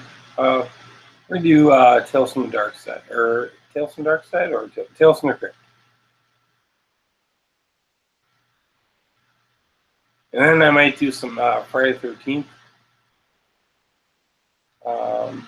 After When Are You Afraid of the Dark? Because that got requested here at home.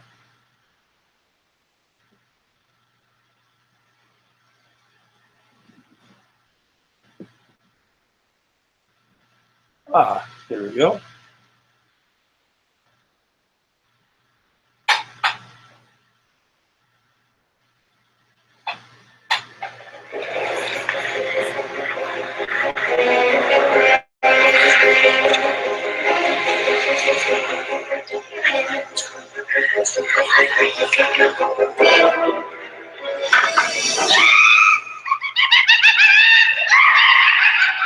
Tales from the Crypt. Around Halloween, there were a few faves of mine. They were all kid-oriented. Sure, there was Goosebumps, and then there was Are You Afraid of the Dark, which was an absolute classic. I'll get to that before Halloween starts this year. And then there was Tales from the Crypt, one of my favorites. For those of you that don't know, if it's a really young audience listening to this, or a really, really old audience listening to this that kind of looks like The Keeper, this was an anthology program. I think it might have been on HBO or something like that. But man, it just absolutely rocks. So just go along with the ride. I'm making fun of this film a bit, but it's awesome. Did all the cliches and most archetypes onto the program itself, not specifically the movie, and some really off-the-wall shit. They combine this all into the movie, but not the same in the show. The movie Demon Knight was kind of a star-studded cast, and an elongated version of the show itself is really what it was, which made it that much more entertaining.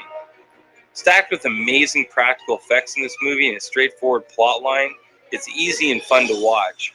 Maybe this particular movie is a little risque, I guess, for children to watch, although I'm sure young boys would love to see all the topless chicks that are in the movie. But it's for adults and teens. You know what? Hell, kids are going to watch this anyway, so let them have their fun. But for almost all horror fans that are into the haunted house feel or those types of movies, this is definitely for you. Tales from the Crypt marked an era for me in my childhood, and it never lacks that little bit of camp that I like, and it's always a trip. So let's have a little fun and take a look at the movie. Okay, welcome boys and ghouls, and I don't really know why I have this. It just seemed kind of appropriate for the Night of the Demons. Anyways, let's get started. Okay, so you heard my voiceover a little bit on that. For this, Tales from the Crypt, it reminds me of my childhood. Started off as a TV show, like I was saying, and so this movie is kind of neat in the sense that it's storytelling within the storytelling, but I'll get to that. So, and it also reminds me a lot of Tales from the Dark Side, which I'll get into that as well. It has the same sort of dark feel to it and things like that that were around at the time. I kind of like how it starts off. Like, it starts off like in the show, like the television program. Like, I don't know, I probably did it for the beginning or something. I don't even know what I did for the opening of this video yet. But, you know, going through the house, it's fucking awesome. I don't know. So, yeah, the Crypt Keeper at the beginning is like shooting this movie, which is already off the wall, right? So, first of all, who's taking this puppet seriously? That needs no explanation if you've seen the movie. If you haven't, because this is one of those movies where not a lot of people have seen it that are a little bit younger. So I don't want to give too much away, although I'm probably going to spoil the crap out of this. So spoiler alert, if you want to see it, don't watch this. Doing this movie, right? And it's like this weird scene. You're like, is this the movie? Is this not the movie? And then she like kills this guy and gets in the bathtub, if you know what I'm talking about. And then probably showing a clip, and then he like axes her like right in the chest in the bathtub or something like that. And I don't know, man. That's just like makes you wonder about getting dates on Craigslist and stuff like that. You know, just Craigslist. Okay, so the start of like the actual tale, you got Breaker, who's William Sadler, being chased by Billy Zane, and you know, at this point you don't know who's the good guy, who's the bad guy, what's going on, whatever. Just to start, but anyways, you know, Breaker's car breaks down, and then Zane slams into him, and then boom, like always, without fail, cars explode when they collide, no matter how fast they're going, or whatever. I've seen accidents on the highway at top speed. Everybody has. I know everybody knows this, but explosion like this, and you know, given the situation, it's definitely like a CAA situation. But I love that the cops show up and they're like, wow. So what was going on here? Like, 2 fucking cars just exploded, man. Like, you know, call paramedics, fire. They're just like, oh, so who were you after? That's interesting. What did he have? Casual about it. It's outstanding. But by the way, the name of the town is Wormwood, which is, it's just odd. At least they didn't name it like Nilbog or something like Troll 2 or something. But and then so whatever. On, so we keep the rundown hotel, and then so Breaker gets in there. He's kind of aloof about what he's not aloof, but he's you know, keeping them in the dark about why he's there, even though he's there for like a purpose, right? But he's eating like this like pea soup. I think it's pea soup, anyways. It doesn't fucking ketchup on it. Disgusting. I know it's like such a little part to nitpick on, but like ketchup on pea soup or something like that. Do you guys do that? Because that's sick, man. If you do that, that's mustard on a chocolate bar. So so it doesn't take too long for you to figure out that Billy Zane, I don't know if you know, he's like the demon. I don't know if he's like the devil or whatever. I think he's just a demon. There's some sort of rank because they're discussing that. When everybody just bang punches this guy right, that is KO. And I love how they're all like concerned about it. Like, he's dead. He doesn't matter anymore to the movie. Okay, like when a fist goes, you know, you're dead. Like, the odds of surviving that are rather slim. I would imagine, right? So, so he doesn't matter anymore. He's dead. Let it go. You might want to address the demon at hand. I don't know why I wrote down Wormwood twice, but what a weird. And so, anyways, to Lindsay's point, yeah, when I was watching this, because I hadn't seen it, I just got to adjust the camera a little bit here so it doesn't fall. when she's saying that it's like a star-studded cast, or not like a star-studded cast, but like just people that you're like, oh yeah, I recognize him. I forget the name of the drunk's name, but I recognize him from a lot of movies. He kind of has a resemblance to Crazy Ralph. Maybe I'm the only one that sees that. Billy Zane, William Sadler, Jada Pinkett Smith, was in there too. Oh, she's so gorgeous.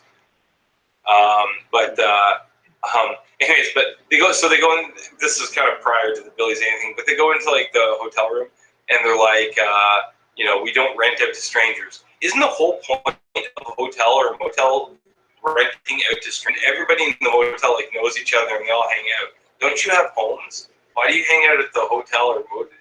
They call it a hotel, I think, but like what the fuck? It's like this. They would assume that's a hotel or a motel. It's just this house, and like I guess there might be a little sign. I forget. I probably won't even show grab because I won't bother. But thank God for finally practical effects. I shouldn't say finally because it was still in that time period where it was still kind of rolling with that. But it's the last movie that I remember that really had through. I know that they did the eyes thing with whatever, and there's a little bit of CGI and a little bit of computer, but it was fine. But for the most part, like, those are what demons look like. It's so much fun. Punch through the head, the whatever, all those things. I'm probably posting up a whole bunch of shit right now. That shit is fucking awesome. It'd be ruined if it was like, I don't know if you remember the movie Relic, but that stupid looking, I don't know what the hell it's supposed to be. Let's just call it Relic. This old thing, that was stupid. All those type of horror movies that are just mimic whatever. Anyways, although there was some practical to mimic, so just to be fair. But thank goodness for some fucking practical effects. It's so relieving to watch a movie, and it adds to the nostalgia because that's what I was used to. So if you're my age and it was like, Are You Afraid of the Dark? The Outer Limits, some of the reruns and things like that. Man, this is right up your alley. And if you haven't seen it and you're of a younger generation, look for it and find it around Halloween because it's awesome. It's fucking awesome. The great thing about this movie is the practical effects. And I know I go on and on about practical effects all the time. And sure, some CGI was in the movie, like the eyes and whatever. And I'm not going to bitch about that because it was fine. And I don't see what other choice they would have had anyways. It's kind of like one of the last movies to bring things out without using a computer. Certainly there was other practical effects movies that came out afterwards, but just not as impact as this, and it's just not as awesome. It's just fucking awesome is all I have to say. So there was others, but honestly I can't really name any off the top of my head because after that the CGI world just took over. Just getting back again to the motel, hotel, whatever it is, you guys will correct me on this in the comments or whatever. But so Jada, I forget her name in the movie. It doesn't matter. You know what I'm talking about. She's the main. She turns out to be the main. I don't want to ruin it too much. I'm ruining it. Who cares? But she's like busy with church. She's like, I got stuff to do. What stuff? Who the fuck even shows up to this place? You supply one guy with like a little bit of whiskey, pea soup, and apparently you've got ketchup. So I guess he lucked out. That weird recipe. Everyone's just kind of sitting around like there's nothing to do. I don't know why you're in such a hurry. It's not like the Ritz or something where it's like, okay, we got X amount of reservations coming. No one's reserving for that fucking place. But one thing, okay, so to get into the motivations of the demon. So okay, so the demon's going after I don't know if I explained this later in the thing. I read off shit and just kind of make up stuff anyway. So the demon is going after things in your head, and I kind of drew a line of connection. Again, with the big three, I can't get away from Elm Street and all this. I don't know why, but he goes after things that are specific in your mind, kind of like Dream Warriors. So he manipulates you that way with certain things, and only a couple characters are able to resist the temptation, I guess you could say, of Billy Zane, who's a rather charismatic figure in this. I'll mention that a little bit later. There was one part too where they go back and they're kind of explaining this key that they have that protects them from the demons or whatever that they need. There's like 7 keys. Why is it always 7? It's never like 8 or 4 or 13. Well, 13 happens a lot. It's always 7. 7 seems to be a very go-to number for these. Anyways, they need 7 keys, and this is the last one. Apparently, they said they're scattered around the different planets. So I don't know. They made it. It's almost like War of the Worlds, where like, why would there be a key on Saturn? I don't want to go off on a tangent. But anyway, so they get this key. But anyways, they go back in time, and they're showing like Jesus and stuff, and his blood. And I'm like, fuck, that's a little bit hardcore. And then it gets passed down through generation to generation. But I would figure, Jesus' blood would have been like the hardcore blood, and maybe it was a line of people, but they didn't explain the succession of who should be the demon knight. Because like it's demon knight, but it's a play on words. It's a K, right? So the knight fighting the demons, I guess, or whatever. Bad demon, bad demon. Here's the blood that keeps you out of doors and windows. I don't know, and it's effective on some demons, but not on others, whatever. What the hell else did I write? Oh, Roach. Roach is weird. Did I mention this before? But he's having sex with the hooker, who, by the way, is like the best looking hooker ever. And it's like in a small town, it makes no sense how best looking hooker ever. And she's like tying up or she puts like car batteries on his nipple, and he's like all into it and stuff. Kind of remind me of Jason X when she's like pinching his nipples. That guy. Is there people out there that actually enjoy this? Okay, first of all, the nipple pinching thing when the guy was wearing a bra in Jason X was. And anyway, so and then this guy's getting like electricity hooked up, and anyways, and the cop walks in. He's because I forget why, but the cop walks in. He's like, hey Roach, whatever. And then he's getting zapped. He's like, oh, But then he walks out and he's like in the hallway, like nothing happened. Like, yeah, I was just getting my nipples zapped. Like, what's the disruption? Like, you were doing the weirdest friggin' thing, man. I'd kind of, it'd be kind of embarrassing, I would imagine. Like, whatever. Or maybe it feels pretty good. I don't know. Maybe I'll try. Maybe I'm passing judgment too quick. One thing I'll say is that the name Breaker for William Sadler, that's a pretty awesome name. Like, Breaker. I don't know if that's a common name, but it's an awfully violent, destructive name, but appropriate for the movie, I suppose. I don't know what he breaks. Like, I guess he does break stuff, but it's not good to break stuff because then you got to replace it. And, it's just a pain in the ass. I break a lot of things myself. But anyways, but was this Billy Zane's most charismatic character? I wonder, because he's so smooth and he's great in this movie. He was good in Titanic too. Like, he played a perfect dick. Critters, whatever. And then he's been to like the Phantom. I don't know if anybody remembers the Phantom, but if you remember the Phantom, that was a total flop. But he was really charismatic in this one and great. And I think maybe I passed judgment on Billy Zane because looking back on this, just looking at him, I'm just looking at one of the scenes right now, kind of playing in the background just to jog some stuff. And he's got the moves, he's got the tone and everything like that. There's one part where the kid, who gives a shit about his name? He's the kid.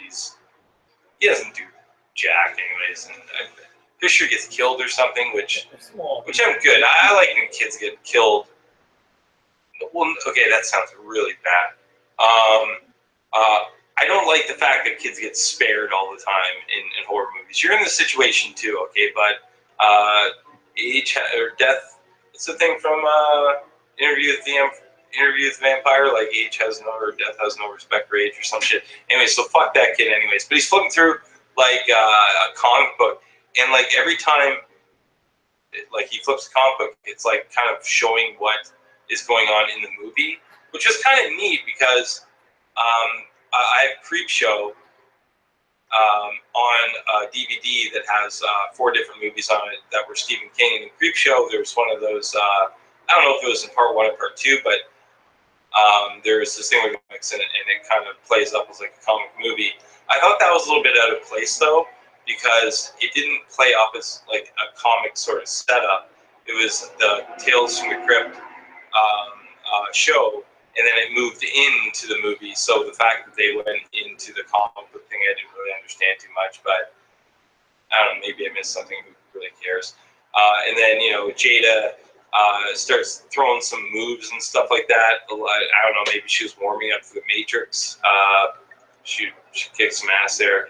And then Breaker dies, and like, you know, Jada gets all weepy. I forget her name or whatever. But you know what? Why are you all weepy about this guy? First of all, you've known him literally now for like maybe 6 hours, and he didn't exactly show up with a party. It was a really bad thing that he showed up. And why she was chosen for the new Demon Knight, I don't know. They never explained that, at least not to my knowledge. Maybe it was a bloodline, but I don't think so. The bloodline would make sense because she's black and he's white. So, anyways, I don't know. But Jesus is everybody, so who the fuck knows, right? But anyways, she caused him nothing but trouble. She shows up. He's like, or he caused him nothing but trouble. He's like, here, take this key. Your life is gonna be really shit from now on, and you're gonna be running from demons. And she's like, oh my gosh, I can't believe you're good. He put such a burden on you, man. Fuck this guy. And as for the bargain, what was his name? Roach. I'm skipping back to a previous part of the movie, but he gives the key over to Zane, right? And then Zane, of course, kills him, even though he made a deal with the devil type of thing, kind of a Faust type of thing, or whatever Faust is, really, you know that play I'm talking about. And Faust, yeah. And anyways, he gets killed, so never make a deal with the devil. It's always a bad idea. But I'd just like to reiterate that this whole thing is really, really playful. It does have a lot of really gruesome, gory scenes with just amazing practical effects, and they went all out on that, and I appreciate that so much because it's so much fun. It's a great holiday movie. I don't know, make a judgment call if you have kids, if you want to see in some of that. A little bit of sexual content to it, but not much, not over the top. Your kids might want to watch. Might wonder why some guy's nipples are being hooked up to a car battery. That's a tough one to explain. But other than that, it's a lot of fun. So I don't know, maybe a teen type of thing around Halloween. It's a great movie. I can't say enough about it. So the tale of this extended story within a story of a spin-off of an anthology within a story, man, that's quite a mouthful. But honestly, that's what it is. It goes steady throughout the movie. It doesn't stop. The pace is great. You're always drawn in, whether it's because it's corny or campy. Maybe it's nostalgic for you, and you think about it from your past as a child watching it, much like the other programs I mentioned earlier. But it's just awesome. So you could be into it for varied reasons, but it's awesome. Demons getting destroyed, people getting completely fucked up, is that. And I know it's often forgotten by a lot of horror fans. Maybe some in the younger generation, maybe some from fairly older. But it was very impactful, and Tales from the Crypt is legendary. So it's a really good film. If you haven't seen it, go check it out. It's worth your time. If for nothing else, at least the practical effects and the fun of it. Just go along for the ride. That's what it is. Go along for the ride. It's a fun movie. I mean, Jada ends up, whatever her name is, blah, blah, blah. She ends up being a demon hunter and all that. And then it kind of reminded me of Supernatural, where they're literally demon hunters or ghost hunters or supernatural hunters, I guess, whatever. But it's usually a demon or some shit. Especially in the later seasons. But anyways, so that it reminded me of Supernatural in that sense. And I like the fact that as ridiculous as the ending is when the keeper comes out and he's like on the red carpet, it always amuses me that everybody's like just totally cool with this guy's. One, he's a puppet, but okay, fine, let's pretend that everything is real. But two, he's also a core. It was kind of made me laugh that everyone's totally cool with that, and taking direction from him in a movie and stuff like that. Finished with positive things to say about this movie. It's fun. Check it out. If you're a fan of this movie and you watch it, check out Tales from the Crypt. Tales from the Crypt is a much darker version of this. It is an anthology, but it has the same sort of feel. The Gargoyle episode of Tales from the Dark Side is my favorite. It has key elements in it that just really do it for me. It's not as campy as this movie. It's a lot more serious. But I'm going to move into that one. It also has the same sort of fun feel as Are You Afraid of the Dark, and how much fun that was with the Midnight Society, and when they throw the shit on the fire. It has that nice playful nostalgic feel that it's really hard to explain watching that on YTV. I always get that wrong, or I got it wrong the other night on a live show. Thanks, Linz, I got it wrong. It has a type of feel. So if you're at all into just having a good time, good laugh, good fun, check that out. And if that rubs off on you well and you enjoy the campiness, then Tales from the Dark Side is definitely the next step for you. And if you're just into more of because that's darker, but if you're into the more playful stuff, check out Are You Afraid of the Dark? And I guess that's all I can really say about it. It's an awesome movie. Halloween's coming up. I'm going to try to pump out as many videos as I can because I got a little bit of time on my hands, but I'll try to do like a speed round for October. Anyways, thanks guys for tuning in, and see you live or some shit, or next video. Take care, buddies, or bud, or whatever. Bye.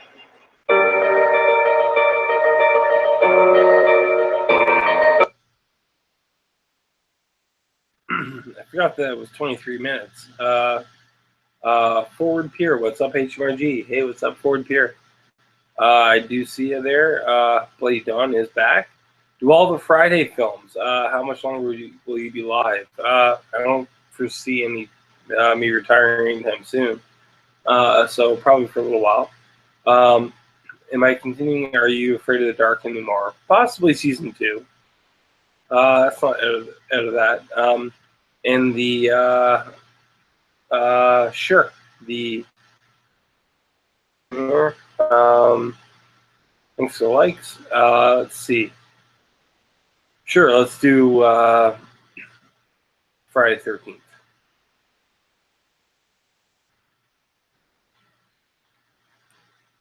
Should be somewhere around here, around these parts. Part 3, Part 2, Part 1. Half an hour ago, though, boys. So it'll be 9 o'clock by the time we're done.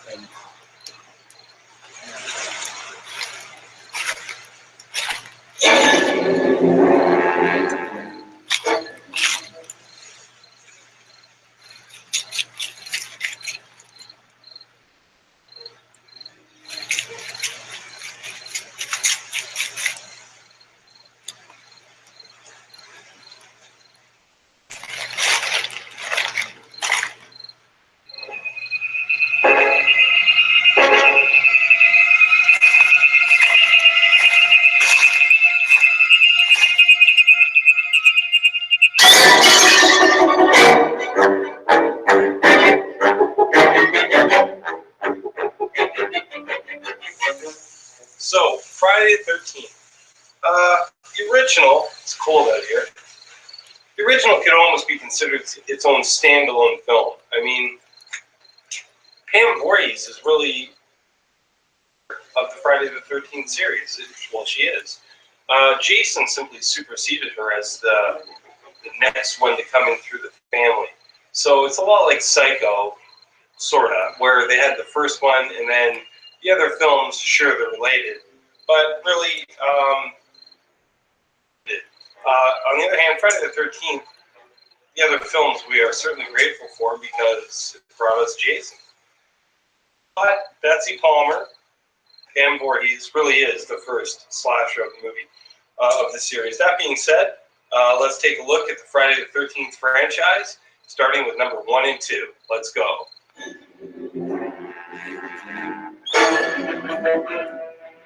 So the first Friday film starts off with these like overly happy counselors.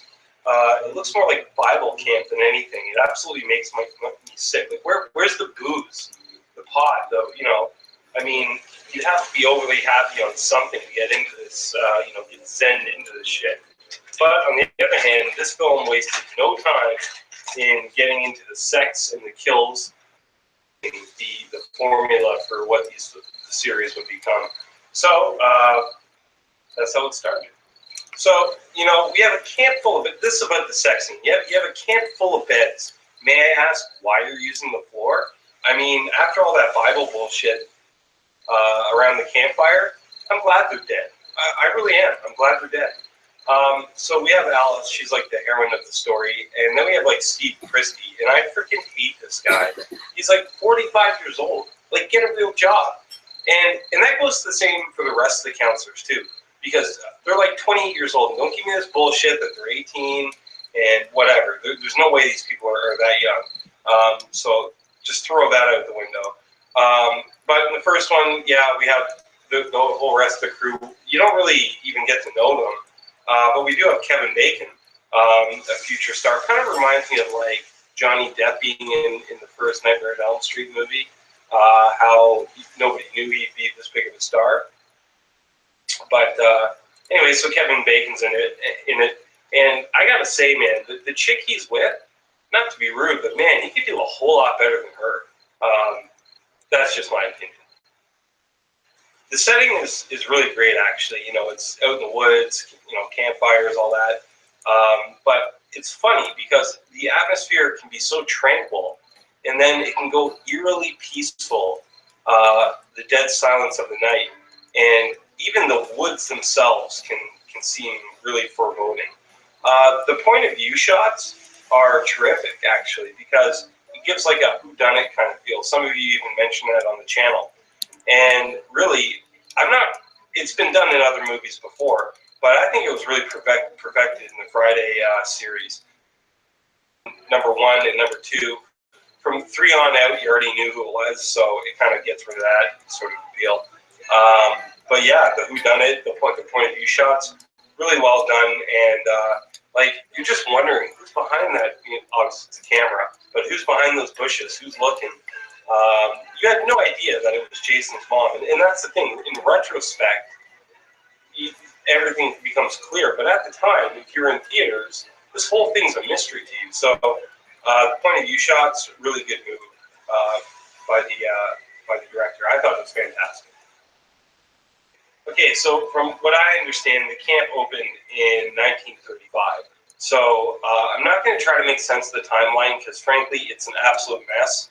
Look it up online if you like, but basically it's just assumptions, assertions, kind of trying to connect the dots. It's a giant mess, like and her husband and who died where and when and what happened in the camp. Basically, the camp opened in 1935.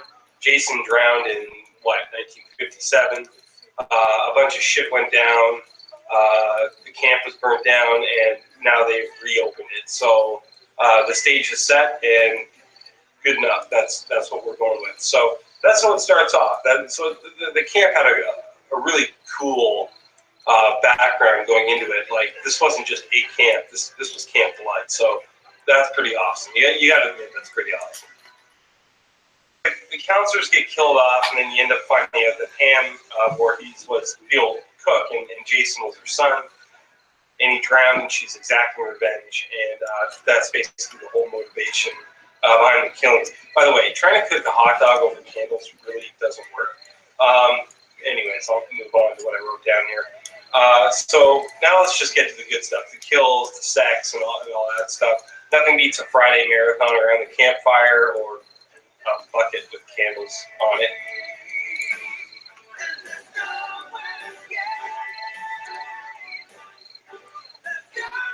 Kevin Bacon too. I mean, he makes such a quick exit. It's a shame because besides Betsy Palmer, Adrian King did well, but he's probably their strongest actor. But he was an unknown at the time, so whatever, what happened. And I've never been a counselor before, but Camp Crystal Lake or Camp Blood or Forest Green or whatever you want to call it, throughout its entire history, it has to be the most sexually liberated camp ever. Like, is this what camp counselors do? I've never been a camp counselor, so if you've been a camp counselor, let me know. Because I'm still 30, and all these people are like fucking 40. I don't care this 18 bullshit. And if that's what camp's like, I quit film. I'm going to be a camp counselor because they get laid every 2 seconds. It's just amazing.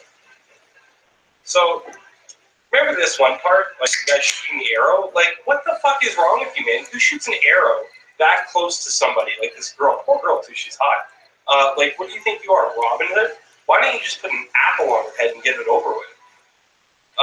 Another thing too, Jason drowned in 57, like I said earlier. But from what I gather, stuff was going down in the camp before this.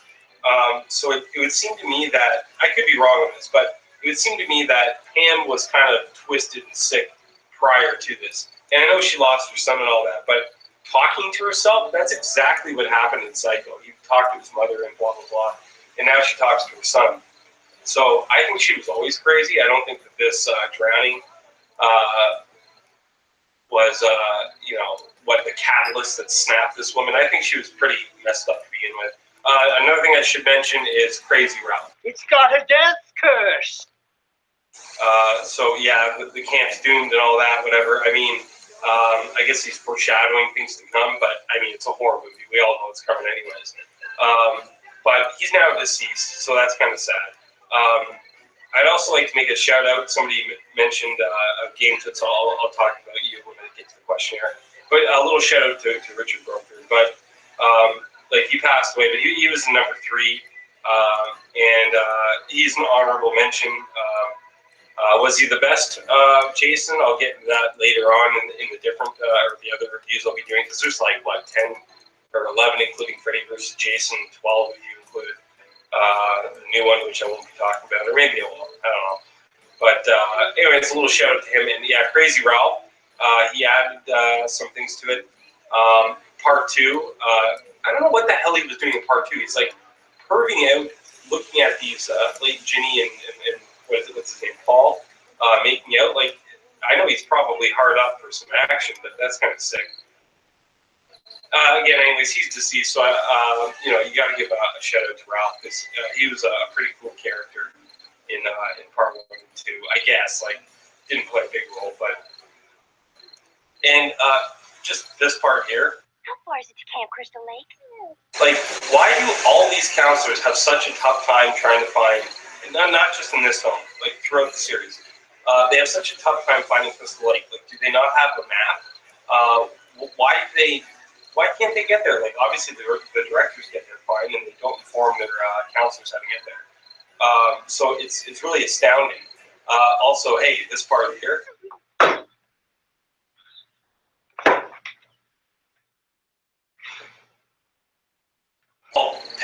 PETA or whatever, because the snake got demolished there. But I wonder what vegans get offended at. Like, I know PETA, whatever, we get offended at, hurting the snake. I wonder what vegans, what their standards would be. But I guess we shouldn't open that can of worms. Or maybe we should, because worms should be free too. So, and that guy there, I mean, imagine having your boner forever caught on film. I mean, I don't know if this is on purpose, but like, take a good look at it. Look at it even closer. Like, I mean, sorry for making me look at it closer, but I mean, that sucks. I don't know if that was intentional in the film. Like, you could have been for the ladies, because I doubt ladies would be that impressed with some guy's half-flaccid boner through a bathing suit. But the cabins, though, like, it's really cool. Like, they have the fireplace. It seems so relaxing. It creates this atmosphere and the setting. Like, the movie, for the most part, doesn't really feel like a slasher at all. It's a really simple, it's a really simple plot, but it's rich. It's rich with atmosphere and setting. It's great setting, great atmosphere, great everything. It's just a fantastic film. This is just me babbling now. I should also say the pace of the film is perfect. Like, they start off, obviously, with the kill, so it sets, like, the tone. Like, this is going to be a horror movie and who's behind it and all that. But it really went along at a great pace. There's no parts where it drags. So they're really successful in doing that in this first film. This film is a classic. And when Steve dies, I mean, good. I hate that guy. Like, I mean, I hate him. I hate him. And I wish it was a worse death, because he's such a creep. Like, even touching Alice's hair, like, oh man, like, it just shins. It's like bugs down your back. Like, he's so creepy. And this shot here, like, this is a total ass grab on camera. I honestly think actors take liberties with this because they're on camera, and they just cop and feel. And frankly, why not? Why not go for it? I mean, what are they going to say? Hey, I'm just part of the story, man. I gotta help her out and grab her ass, I guess. I don't know, but actors have to take advantage of that. I see this in all kinds of films where they're like in Interview with the Vampire when Antonio Banderas, I don't know if you remember that, but he picks the girl up over his head. I guess he didn't have a lot of options, but he totally got an ass grab in there with a naked chick. Anyways, that has nothing to do with the franchise, so let's move on. And Alice, like, you know, when she's running away from Pam Voorhees, it's like Pam Voorhees shows up, and at that point, you know, okay, who else is going to be besides Pam? So you already know this, and they don't waste too much time solidifying the fact that, yeah, she's the one killing everybody. So, but before that, Alice is all scared, and, you know, she's running around, and you know, good call on the rope, Alice, but unfortunately the door opens the other way, so that rope really isn't useful to you at all. Barricading the door made sense. But yeah, so Pam, she's talking to Alice, she totally goes Fruit Loops, and she starts talking, you know, to Jason and stuff in her own mind. And it's a little bit crazy, but again, that's what I was talking about with the psycho thing. But so yeah, so Pam's like this crazy and seeking revenge over Jason's death. Can you imagine if Jason was killed by a drunk driver and she joined like Mothers Against Drunk Driving? What would she do? Like, imagine how many sequels that would fill. Like, that's a really sad note. I shouldn't really be mentioning that, but man, that'd be epic. Anyways, let's move on from that. That's a little bit too serious of a topic for a Friday film. Okay, so now comes part two. And so we got part two here, and it's still kind of a whodunit. And actually, to a certain extent, Ralph you might even think, if you hadn't seen this before, like let's say it was 1980, when did this come out, 1981 or 82? If you'd never seen it before, you actually might think that Ralph kept the slack. Like, I mean, he was kind of creepy in part one, he's creepy in number two, so it's certainly feasible that he could have been behind it, but of course, everybody knew Jason was the culprit. And then, of course, that's cemented as who it is when Ginny calls his name at the end, wearing the hood and all that stuff. So, you know, did Alice, did she make all that up at the end? Was that imagined? You know, Jason would have had to grow up awfully fast. So my take on it is, yeah, she did imagine it, and Jason was already grown up, looking through, you know, the woods or whatever, and he saw this, and now he's exacting revenge. That's the only thing I can think of that would make sense. I mean, in the new release, the 2009 release, he is a child, and as to what's actually wrong with Jason, I know this isn't a nice word to use, but I guess he's like a mongoloid, and with the power to regenerate or something. I mean, we don't know too much about Jason, which is something that is better than what they did in part 6 with Halloween, where they released way too much information on why Michael can do what he can do. Jason, you never really hear about that, except for like Jason X, which we'll get to that, but you know, he can regenerate. Well, duh. I mean, we knew that part. So now, number one kind of sets the tone with, you know, the sex and the kills and the stereotypes or whatever. But number 2 just absolutely cements this for sure, that this is the formula. It's basically, I wrote down the formula. Camp, sex, booze, dead. That's the formula. So they just ran with it in the series after that. Except for part 6, you don't people have sex, but I'll get to that. You don't actually, it sucks, you don't get to see any boobs or anything like that. Unless you're a girl, maybe you don't care. Maybe you do. You're my type of girl. Okay, so continuing on with number 2, Alice starts off in a dream and kind of recaps the fight between her and Betsy Palmer, Pam Voorhees. I didn't like that part of it. It was like, we know what happened. Traumatized by it, but it didn't have to go on that long. I know they wanted Adrienne King back in the Friday series. She opted out of it. She agreed to do that part of the role, And it's unfortunate because she had a stalker, and then but really freaked her out, and all of a sudden she had this maniac going after her. She's a really pretty girl, and she did a great job. So it's a shame that had to happen to her. And it kind of sucks because she would have been like the Nancy Thompson, you know, from Nightmare for the Friday series. So essentially, Tommy Jarvis, in my mind, kind of takes over that role, but that doesn't happen until number 4. As well, the pre-credit sequence goes on for like 15 minutes. I don't know if it sets the record for longest pre-credit sequence in a film, but it goes on for like 15 minutes. You'd have to do some research to figure out if it actually is the longest, but it's definitely got to be up there. It goes on way too long. And again, they wipe out Alice. Disappointing. Reminds me of Nightmare 4, where they wipe out Joey and again, Kristen at the beginning of not the beginning, but not too far into the film. So, you know, you're rooting for Alice the whole way, and then they just nix her off. But that was for personal life reasons and had nothing to do with the story really at all. You never know. And okay, these candles are seriously not working out. This is supposed to be a prop, but anyway. So again, they show up in this town, the counselors, right? And they actually have to go and place a phone call. Why doesn't it? This is almost like my rant about the Nightmare series when nobody knew about Freddy. Why do none of these counselors know where the actual camp is? It blows my mind. Like, I know they didn't have GPS or whatever, but you know, you do have a map, don't you? Like, didn't you phone ahead? Like when you applied for the job, didn't you know where it is, or do you just aimlessly apply? Like, they didn't even have internet, so yeah, that's true too. They didn't even have internet, so to apply for this job, you'd either have to know somebody who knew where the camp was, or you'd have to mail like a letter or some. I'd imagine. I don't get it. And then there's Ted. Ted's a complete dork, but I like Ted. I can't believe he made it out of part 2. But he does this tow truck prank. This is quite an elaborate prank because you have to rely on them. First of all, what tow truck driver would do this? But you have to rely on them actually chasing this truck all the way down the street to meet you. Like, how could you possibly predict that they're doing that? So really, you're just a dick because if they didn't bother chasing after the truck, they'd just be shit out of luck town that essentially would be downtown.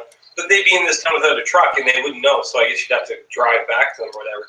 So it's just a real prick thing to do.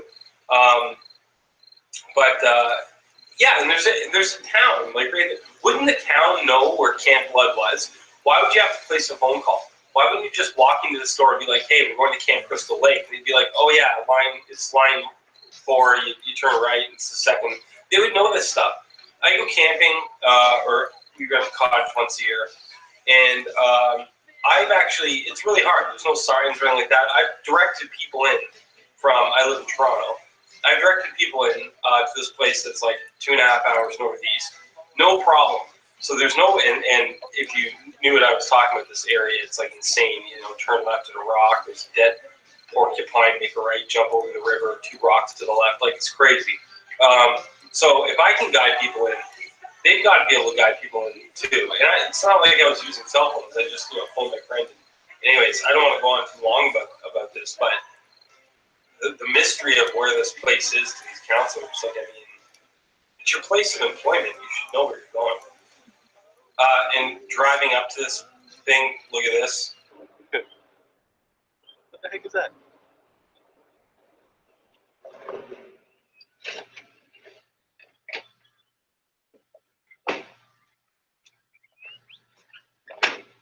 Where did this sucker come from? I don't know. Let's move it. Really, you don't know what that is? Like, what the heck could that be? How close do you have to be to identify a branch or a log on the road? Yeah, what a mystery. What could that be? It's fucking, anyway. Now, the camp is on the same lake. It's, Crystal Lake, whatever. And, man, this sucks. It's on Crystal Lake. It's not the same camp, so the scenery does get changed around a little bit. And this kind of like fixes some problems for me in the later films, but I'll get to that. But why would Jason really bother?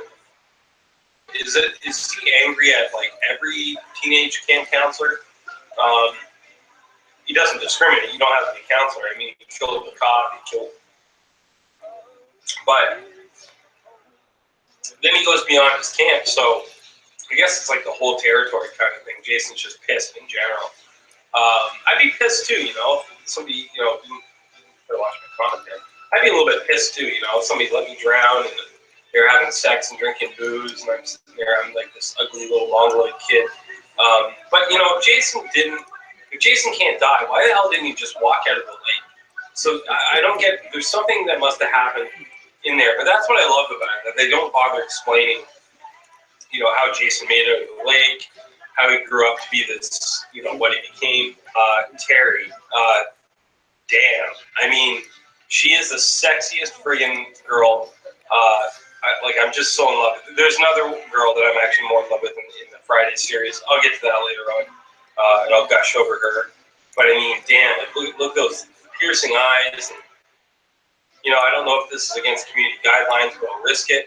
Look at that ass. It's like scientists around the world got together and like genetically figured out how to create the perfect ass on a woman. The campfire story kind of sets the tone for the entire series. It explains everything in the background. Well, let's check it out. Legend has it that Jason saw his mother beheaded that night. And he took his revenge. Revenge that he'll continue to seek if anyone ever enters his wilderness again.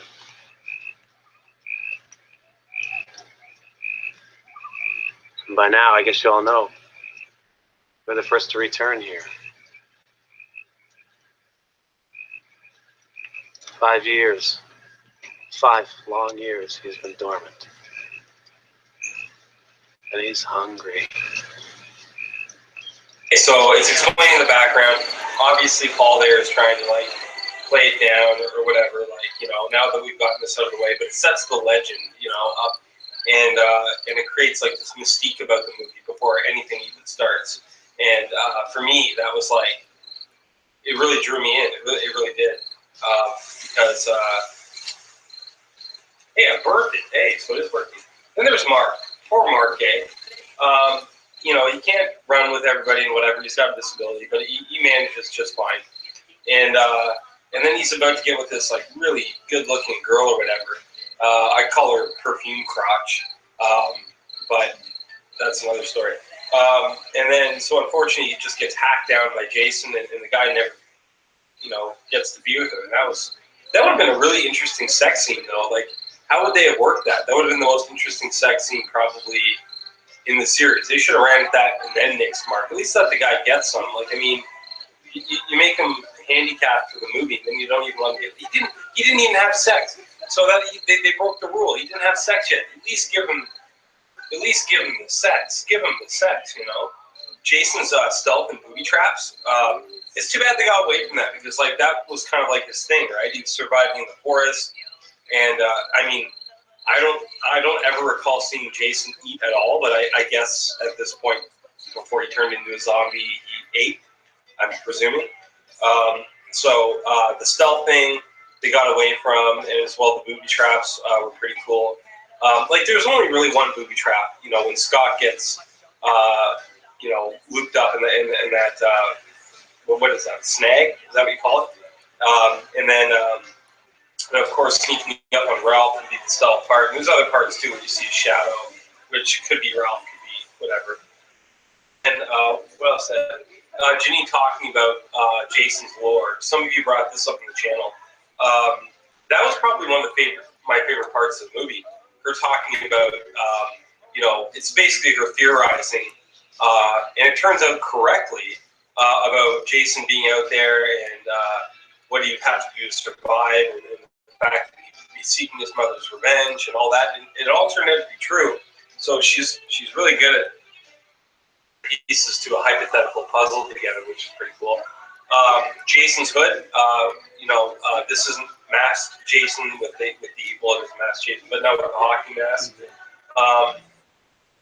Yes, it is a striking resemblance to the mask that was worn by the killer in Town that Dread Sundown, the 1976 film. I believe they're coming out with a remake as well, which is probably one of the movies that would really benefit, but I don't want to talk about that.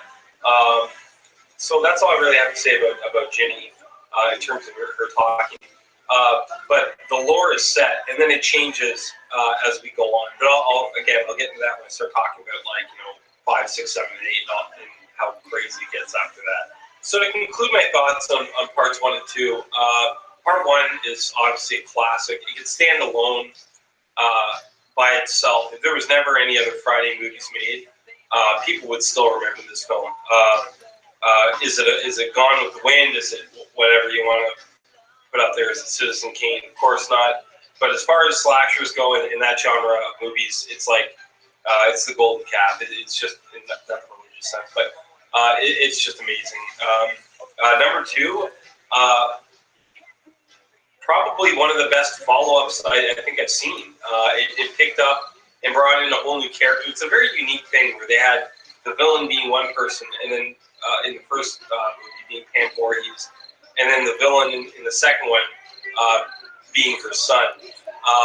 That's the most similar thing I can think of that had something to do with that sort of storyline was Scream, where they kind of mixed characters that related with each other. So I hope you enjoyed my first overview of the Friday the 13th series, and putting up with me eating a hot dog the whole way. I'm out camping, man. I gotta get my gut full. So I hope you enjoyed. We'll see you in the next video. Thanks for your questions. And Friday the 13th rules. So we'll see you for episode 2 or part 2 or whatever the hell I'm calling it. Take care. Bye.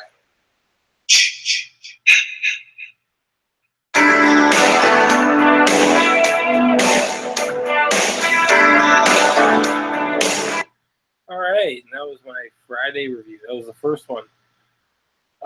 So let's just go down some of the. Oh, there's been some chatter. I'm not going to do all the Friday the 13th films because that'll literally take till like 4 in the morning. Let's see. Ford Pear, what's up, HMRG? What's up, buddy? I'm just kind of in between things, in between videos here. What movies are you looking forward to? You know, I haven't really kept up with what's coming out, so I'm not really sure. I guess Halloween 3. Hopefully it comes out. James Reimer, what's up? How you doing, buddy? Have you seen the Evolution of Freddy Krueger yet? No, I haven't. Can you play me? Can you play one of my vids on my stream? You'd have to like leave. Sure, yeah, leave the URL in the chat. And I can probably put it up, I'd imagine. Where did the black guy dies first from part 2, and didn't he die? Little unclear on your question, but I have a request from my wife here, and she wants to see the last of my Halloween specials. Are You Afraid of the Dark? That's Prom Queen. Over here. So this is the last of the series that I did. And I'm actually talking seriously about it because I liked it. It's a good show.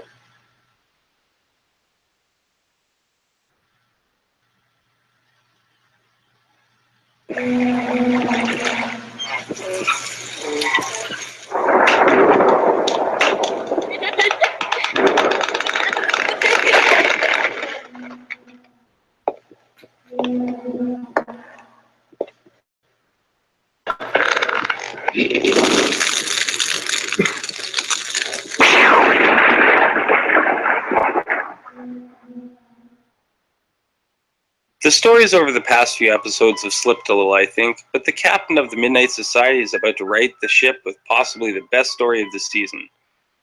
Possibly the series, I didn't catch the later years. Tale of the Pinball Wizard encapsulates the early 90s in one big fun episode, from Super Soakers to Game Boys. The story centers around a boy, Ross, who likes video games. For whatever reason, he wants to look after this shop that fixes trinkets and has a few games in it itself. Ross digs pinball, of course. There's a pinball machine in there, and he's not supposed to touch it. Par for the course for Are You Afraid of the Dark, so far. So Tale of the Pinball Wizard, this definitely rights the ship. I mean, after a few episodes, especially in the middle of the season, that were a little bit lackluster, and didn't draw me in as much, for sure. This absolutely steals the show. So he gets sucked into this game, right? Like I was saying earlier, probably in the voiceover. The thing about it is that it's seamless. You don't know he's in the game until, like, you catch on. It's a 22-minute episode. Like, unfortunately for the episode, I guess, you find out a little bit later on. And it's seamless, and it gives me that again, that Nightmare on Elm Street sort of transition into something that's not in reality, although there's a bit of a twist to this, which it's hard not to ruin. I want to tell you everything about it because it's my favorite episode.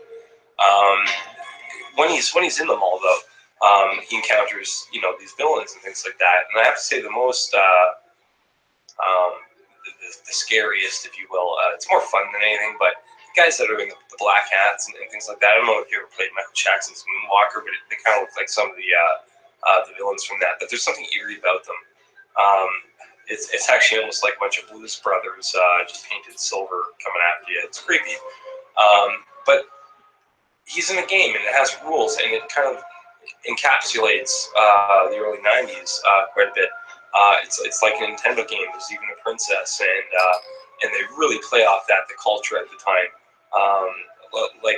You know, I was saying in this particular review, like even down to Super Soakers being is what, like, it brings you back to that era. It's an era of time that I think only people around my age understand. People older than me understand from their era what makes it nostalgic. And that's why I always say nostalgia is more for adults, because it's rediscovering the feelings more than the memories necessarily of childhood. And that this encapsulates all of that. The mall itself, I find it's kind of funny because they must have gotten some sort of permit just to use an empty mall at night really quickly to shoot all this stuff. And how inventive they were with it was a lot of fun and incredible. So for turning basically a public, well, it's private property, but like a mall into an entire set. So that was a lot of fun and incredible. But the mall itself, it's more eerie than scary. It's not like it's not an atmosphere that you're afraid of, but definitely takes a twist. So let's continue on. You'll see what I mean. How could such a fun story with a touch of being slightly silly but a little bit eerie be so scary? Well, here's the thing. It has the craziest, most unexpected shift in tone at the end. So, spoiler alert, pause this if you have it on DVD or you're looking to see it. That's fair warning. For the rest, Ross gets stuck in the machine. The owner is this mysterious monster who apparently trapped him there.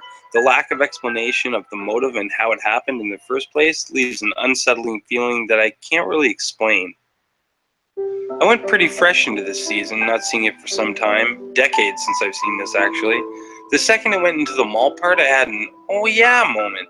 Just when the stories are starting to slide a little, I think this one comes back and just nails the spirit of the series. Wow, what an episode. From the brilliant introduction to the show setting the mood, to the warm feeling of friends around the fire telling stories just to spook each other affectionately, I don't know, it may have been oriented towards children and that audience, but the first episode of Season 2 might suggest to you, never lose your inner child. I think that's a good idea. From the tale of the Phantom Cab to the tale of the Pinball Wizard, it was quite the adventure that the Midnight Society brought me on. And although I don't remember all the stories, I do remember the way it made me feel. I think that's the strength of what this show is for me, not in its ability to tell a perfect story, or having the strongest acting, the biggest sets, the most gore, or the most horrific. No, what I think it put in me was a connection to the holiday spirit, and adding to my appreciation of having a sense of adventure. Maybe that's what truly draws me to the genre, in all forms. I suppose I look for adventure and fun, and my Midnight Society is you, the people watching, and I compete for your approval. Maybe that's what we're all on here for, kids at heart looking for constant adventure. I hope you all enjoyed the marathon as much as I did, and I hope I met your midnight approval. Happy Halloween, everybody. Take care.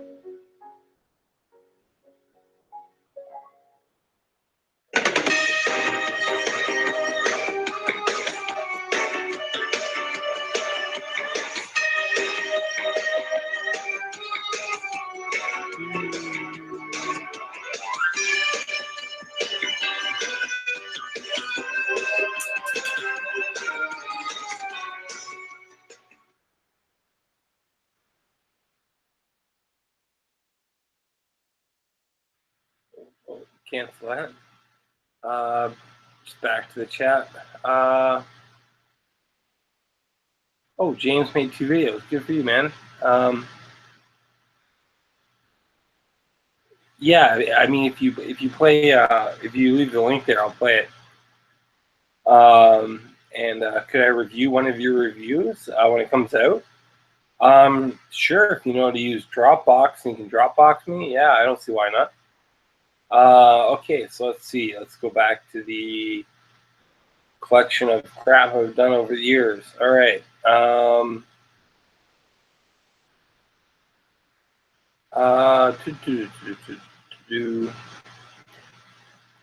Donnie Darko. This is a request from my wife. Blame her if you don't like it.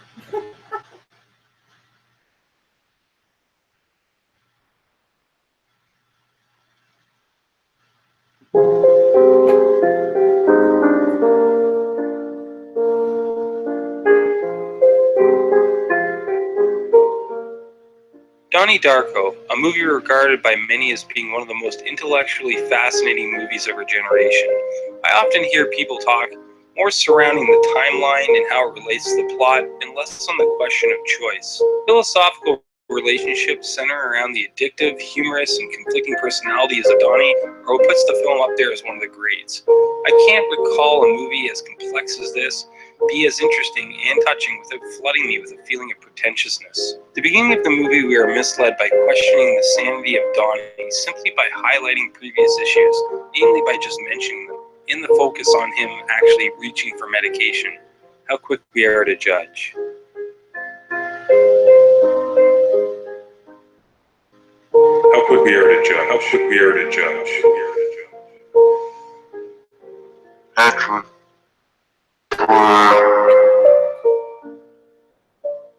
3 hours, 46 minutes, 56 seconds.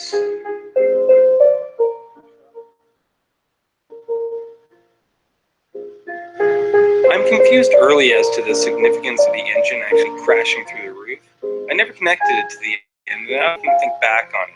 It was so shocking. I really should have read into it more. I didn't understand where the movie was going after this, given the start and the feel of it. It really caught my attention.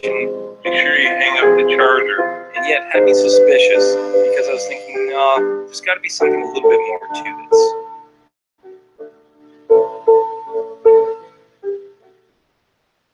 It's about good. Alright, about to start the review. Alright, let's get this started here. Yeah, okay, we're good. I feel like the excellent music selection and the opening visuals of the landscape just sucked me in from the start. I sense something special from the whole movie, right from the beginning. The neighborhood feels calm and the family looks like a well-to-do but down-to-earth type of family. Aside from the dangerous, unexplainable incident with the plane, I had no idea that the existence of everything would fall on Donnie. Donnie Darko, it's a film that's layered in many aspects, and a lot of different storylines to follow within the movie. It's such a complicated thing to explain. It's a simplistic concept when you break it down, the science part, but it gets confusing in relevance to the story. And Donnie gets dissected by fans from every possible angle, but that's not my attraction to the film at all. It actually revolves around the idea of choice. But before I get into all that, I just got to get it out of the way. This is my best understanding of the technical aspects of the plot. So My best understanding is this, which I'm sure I'll be corrected on because there's been a lot of takes on the timeline. But there is some sort of split or glitch in the fourth dimension of time, which creates two timelines. Problem: while you watch the movie after the artifact appears, we are now on a different timeline, which needs to be corrected. The reason it needs to be is because, to my understanding, the artifact represented by the engine is the key. Donnie's never intended to live. This is explained in the book The Philosophy of Time Travel, which was apparently written by Miss Sparrow.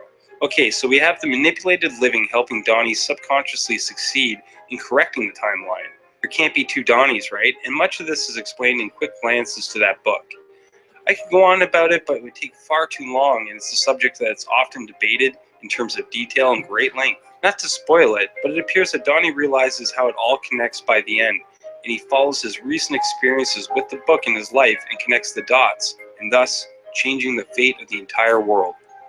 So at best, I hope I covered that well. I mean, it's a little bit sloppy, I'm sure, because it's a really cerebral plot. Like when you watch it, I took it for face value when I first saw it, and maybe even a couple times after that. I'm not sure how many times I've seen it. I was having a discussion recently, and I think it's like 3 or 4 times. But what stands out to me, and this is what kind of throws the plot off, is the division in characters. I mean, you actually have the dead and the living are running parallel in 2 different timelines, which is seamless from the beginning, so you don't really pick up on it. But the outsiders are Gretchen and Frank, and how they relate to the plot is outside what the other characters are doing and influencing them in different ways. And it gets really unique, and the more you watch it, the more and more you understand the division. And I understand there's recent to me is that there's a director's cut and there's the theatrical release. And I guess the director's cut kind of spoon feeds you a little bit more from the book they're referring to, and explains a little bit more about Gretchen and Frank and how they're outside. Spoiler alerts on all my stuff, but it's a very cerebral concept and hard to pick up on the first time, and really well done. You see, Frank and Gretchen exist in this, or at least for most of the movie, in this different timeline that he's partaking in. And the relationship that he has with them is so much more connected than to the living world, the manipulated living as they refer to it. And he just seems to connect with them a lot easier of the story, which kind of like, and then he has to go through and correct supposed to be in the normal timeline, but yet he's being helped by some throughout the movie. I'll explain that, but at the same time, he relates more with these characters, and it just raises more questions to me as to who Donnie is, and there's a lot of debates and things like that about what it means and the attraction to Donnie and how he interacts. It almost sounds like trying to explain the movie almost sounds like a little bit of gibberish until you actually see the movie. But the dynamics of the relationship between the dead as opposed to manipulated living, and Donnie having to correct this, yet at the same time getting hints from manipulated living as to how to correct all this. And then he goes about it. But the relationships that we connect with, it makes me ponder, and it raises so many different questions for me. The parents in this are amazing, yet I can't help but feel like they're negligent. They seem to pay somewhat attention to Donnie's issues, but they don't really investigate. To be fair, that they showed up in concern with the psychologist. But other than that, I think they oversaw it. Mind you, it was a different timeline, so I don't know. Maybe that's how they would have acted anyways. I'm not sure. Those are a lot of the questions that come up. But they're a lot of fun. They're obviously a loving couple. The dad, I find, actually they're both fun because you remember the mother, she was kind of snickering a lot at Miss, the teacher, I forget her name. But she's so absurd. And the dad snickering when she's like, he told me to insert it up my anus and all that. And they just seem like a lot of fun. But you get tied in with Donnie's character so much that the likability of the parents, when there's actually really no storyline, because Gretchen shows up at the end, and essentially she never knew Donnie. It never happened. the event never actually happened, right? So that makes it even that much more interesting. But you get drawn in from this. This is the beauty of it.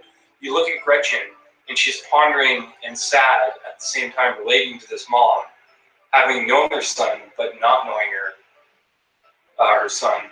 And then because you're so drawn into Donnie, you feel it with the parents and everything. And then the ending of the movie is really hard to explain. It's melancholy, happy, yet you miss Donnie, and then you have a ton of questions.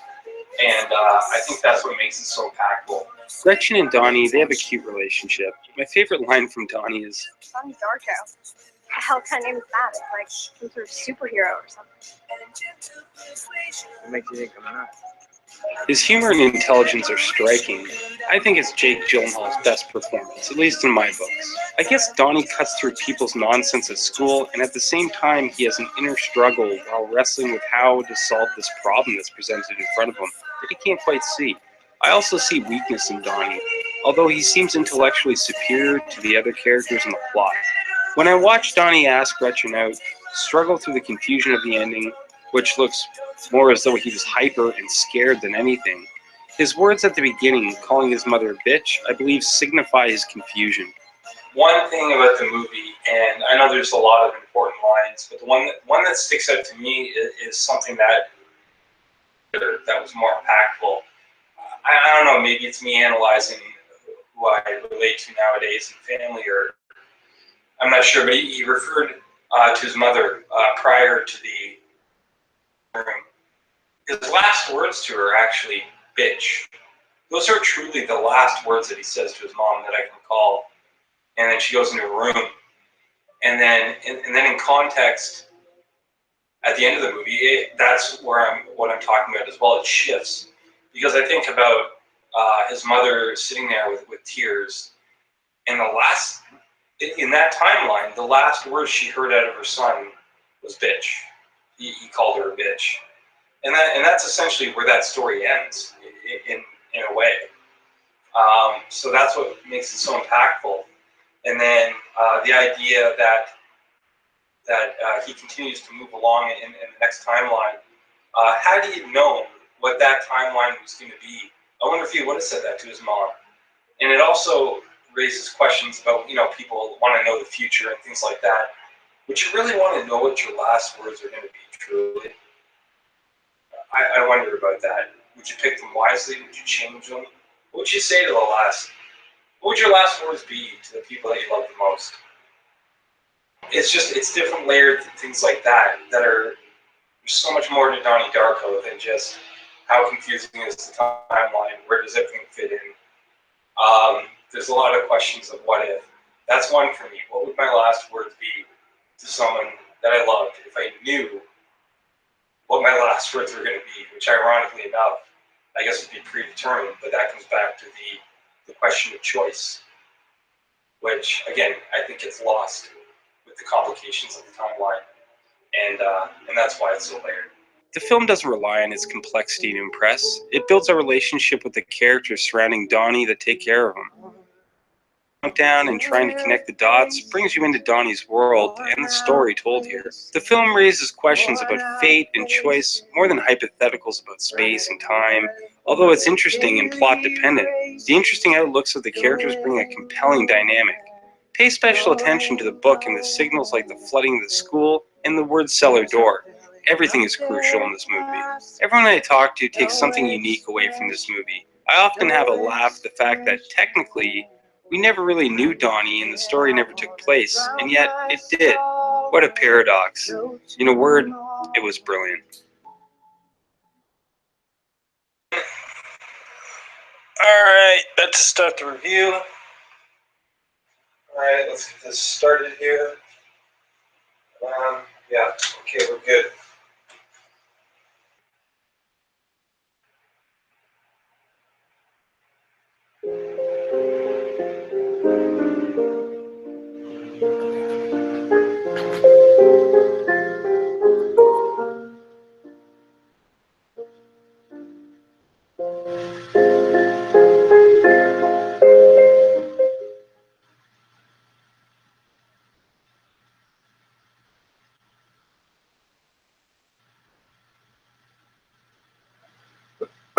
Okay, that was Donnie Darko. Hope you enjoyed it.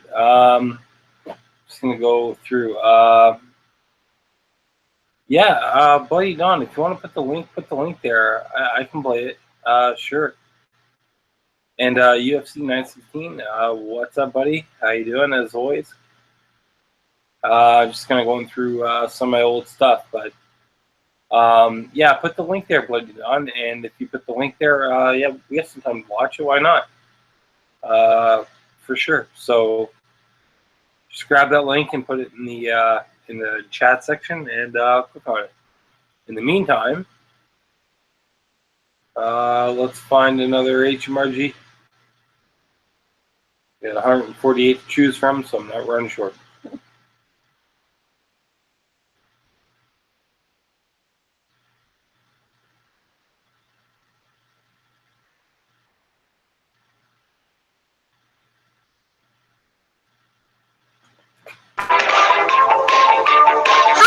I like to hug. I have no friends. No one will play with me. Uh-oh. There's a friend in me. Hey, cheer up.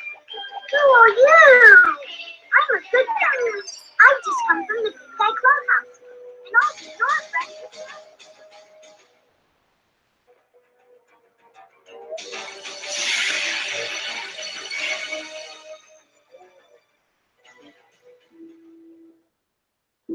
Here's the third installment of the Child's Play series. Before Seed and before Bride, there was this misfit. Seed and Bride, I don't know what to make of them, but this is from the original trilogy as I see it, and it stands out as the black sheep, no doubt. Chucky doesn't directly go after Andy as a primary target. Now it's some annoying kid in a role that's nothing more than Chucky fodder as far as I can see. Chucky needs a goal though, right? In the innocence of a child, it kind of works really well. Andy's sent to military school at 16. I mean, this place would be hell for me. I'd probably end up going all full metal jacket with like a rifle in my mouth on a toilet somewhere. Hi, Pat here from HMRG with my little Child's Play 3. So, just to start off, the factory. I mean, why didn't they clean it up? It's so funny. They come in there to like kind of like, I don't know, get the mess cleaned up. But this must be years later because Barkley was like, what, 10 or 11 or something like that?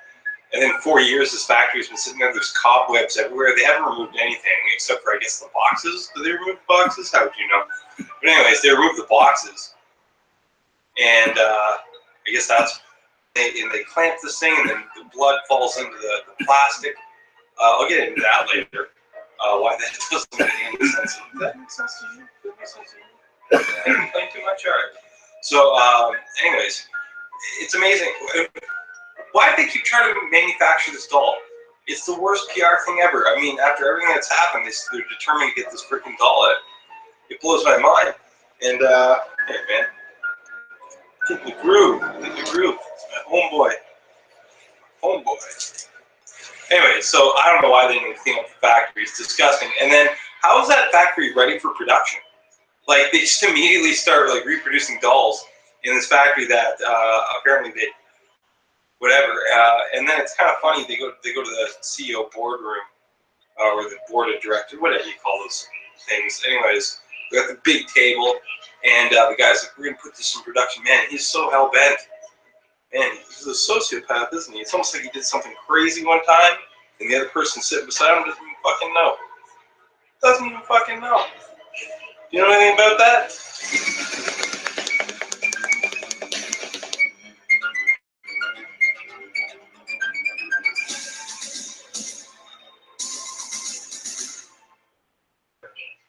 Chucky is launched again because of spilt blood. I swear that is a Hammer horror move. But anyways, why aren't there any other dolls? I mean, I'm going to bring this up maybe a couple times, but the blood did mix with other plastic and stuff, but forget it.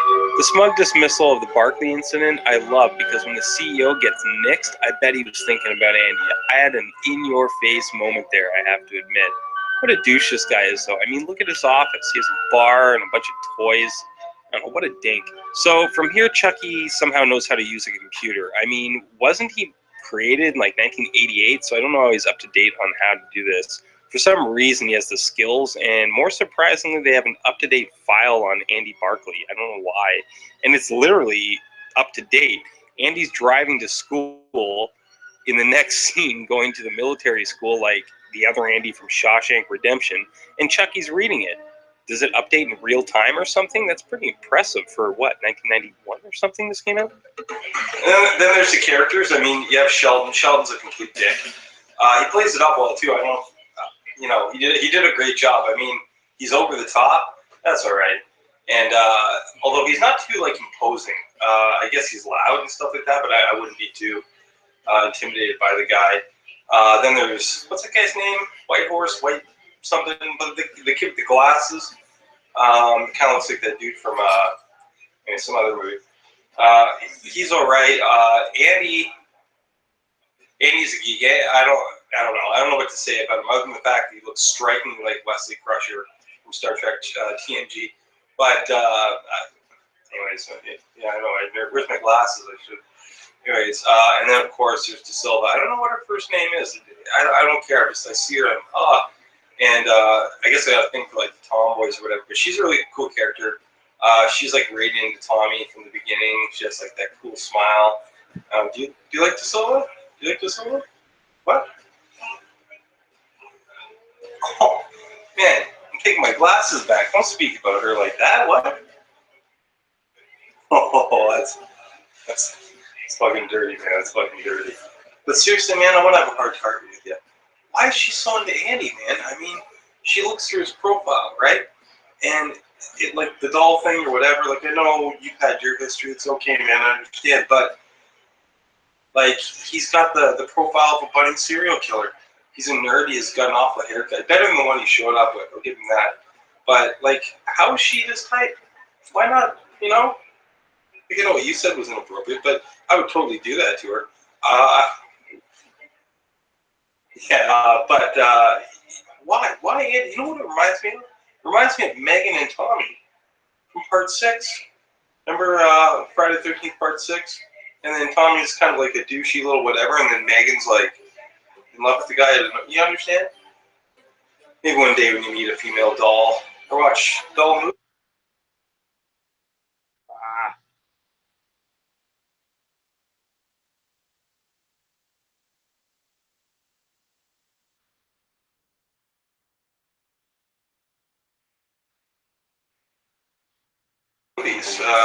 Maybe you'll understand.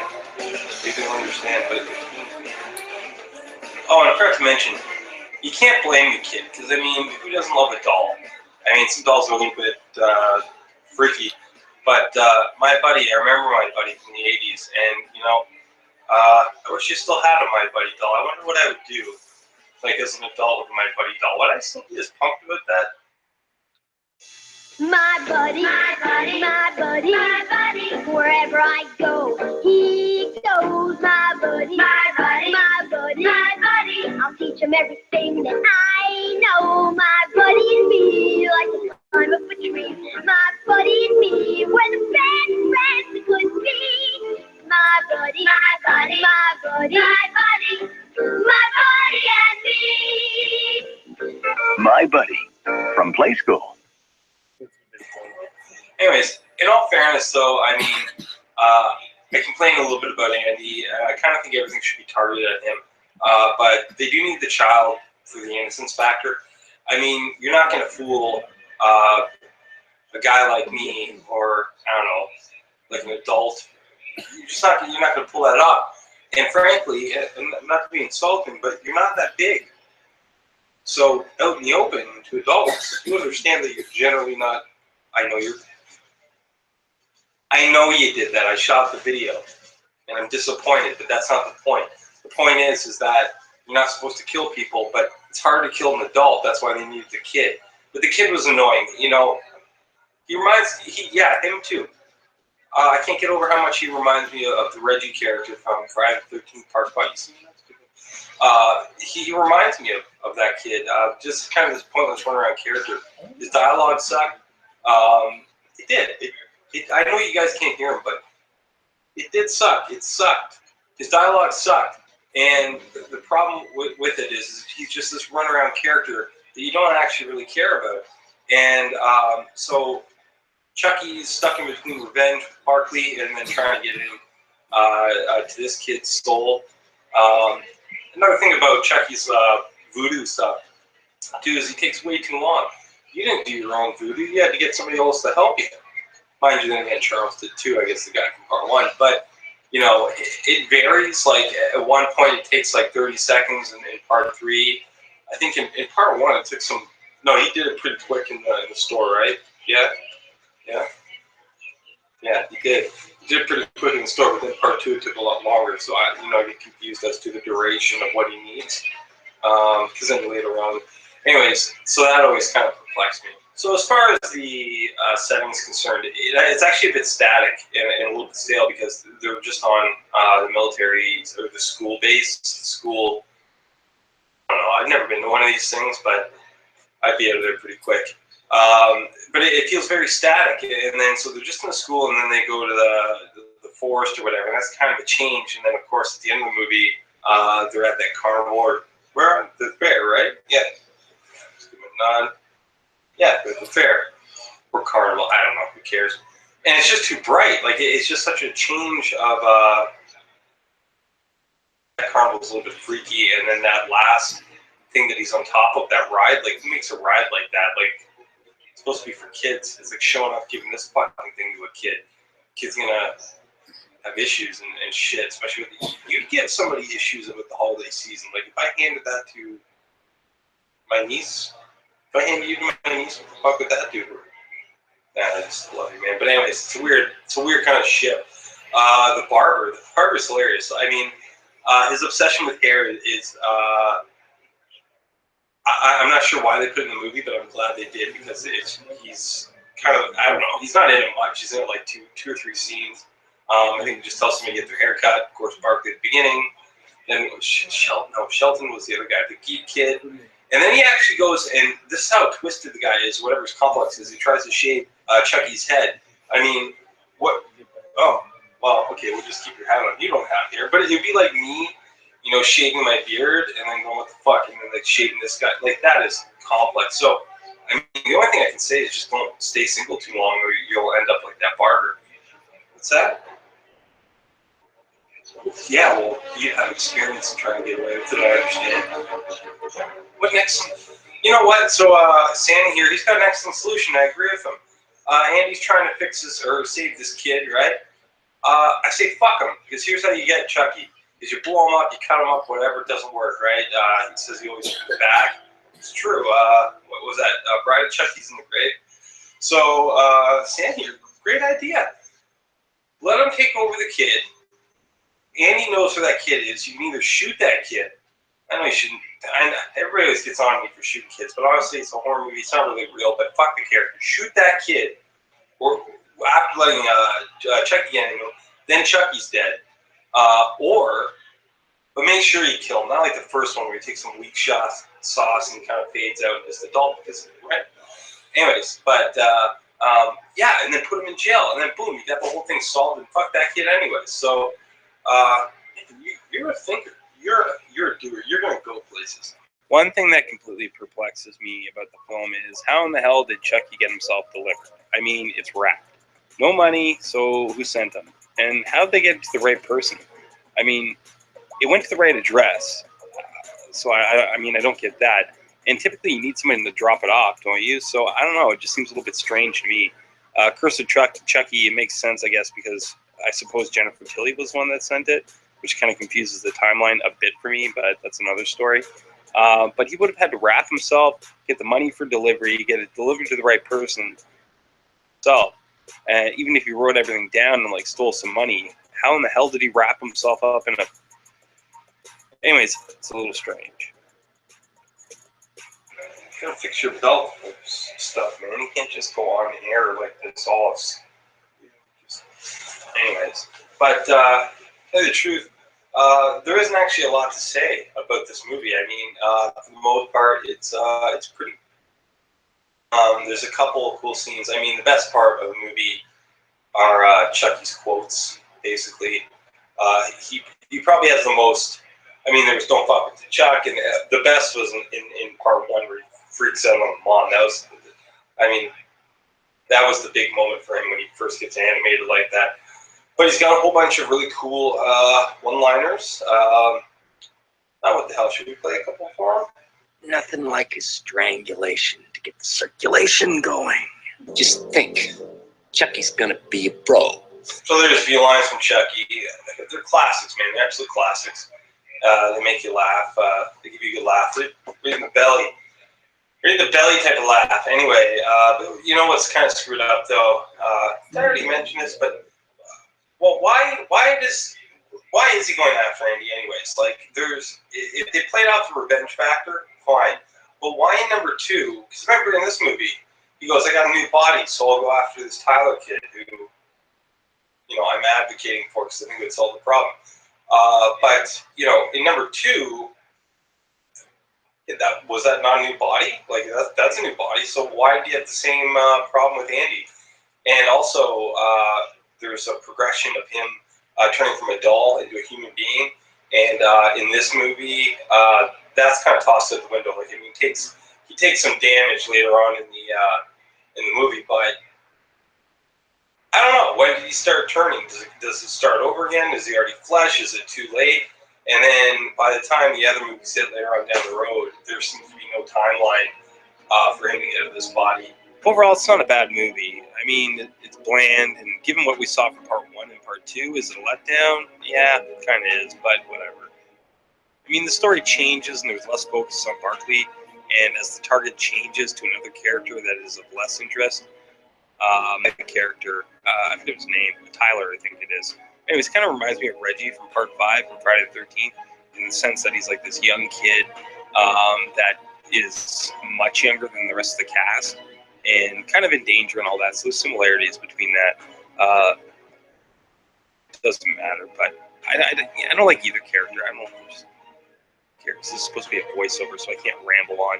Anyways, I'm not sure why Andy's relieved either when Chucky goes into the thing and kind of gets blended up. I mean, the fucking thing keeps coming back, so what are you so relieved about? I say still go with my idea of putting Chucky into this kid's body and just putting him in jail. It would solve so many problems. But anyways, Barkley needs to let this go, and so does Chucky, man. They've got unfinished business. So that's the end of it as far as Barkley is concerned at the end of this movie, unless you want to count the extra scene at the end of Curse of Chucky. Sorry for spoiling that, but if you hang on, you see it. Just think, Chucky's gonna be a bro.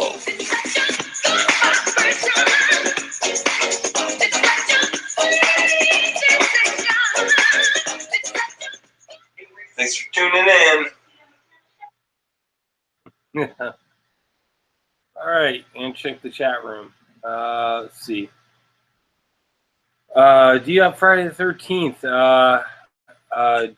Jessica. Yeah, Mosey. I think I got that right. Yeah, I do. I have some more Friday the 13th. What we're going to play next?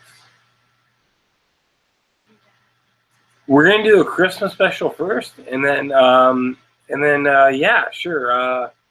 I'll do the second Friday the 13th. Hold on to your horses though, because it's about half an hour long. But first, I'm going to do the Christmas special, which is about I don't know, like 4 minutes long or something like that.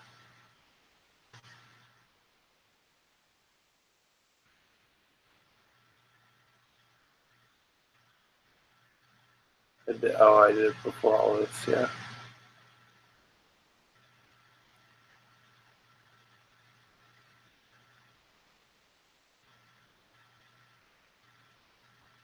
Here it is. Okay, so here we go. So my dad stars in this one. I do this over. I'm just gonna put it on pause. I did this for. There's 27 submissions, which was pretty good because I did this over the course of about 2 days. So it was a lot of fun, and it was kind of cool. Not finishing last. So anyway, here we go.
thing.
So big credit goes out to my dad there for being a good sport because I was bored over the weekend, and he played along. So said as the older man John Farrell, but that's John Slattery, my dad.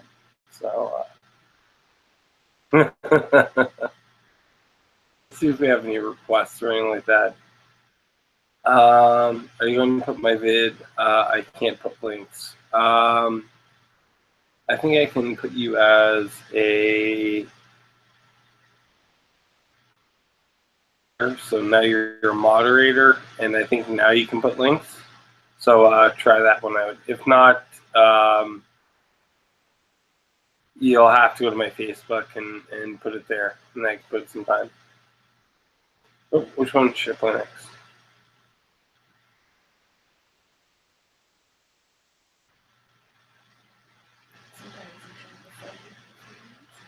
Oh, the Freddy ones. Yeah.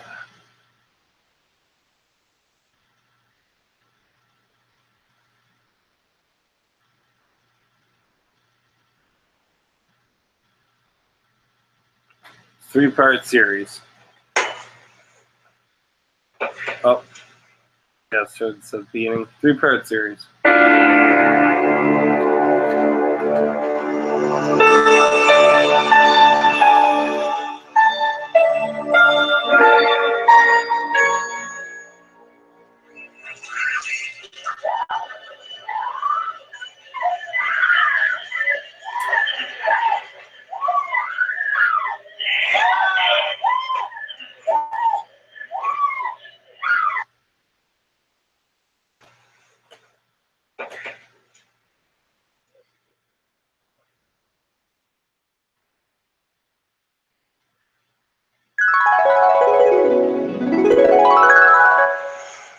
Well, I seem to have woken up from my dream with a whole review to do. That's kind of strange. But anyways, A Nightmare on Elm Street. I'm going to kind of cross-reference this with my perspective on the series.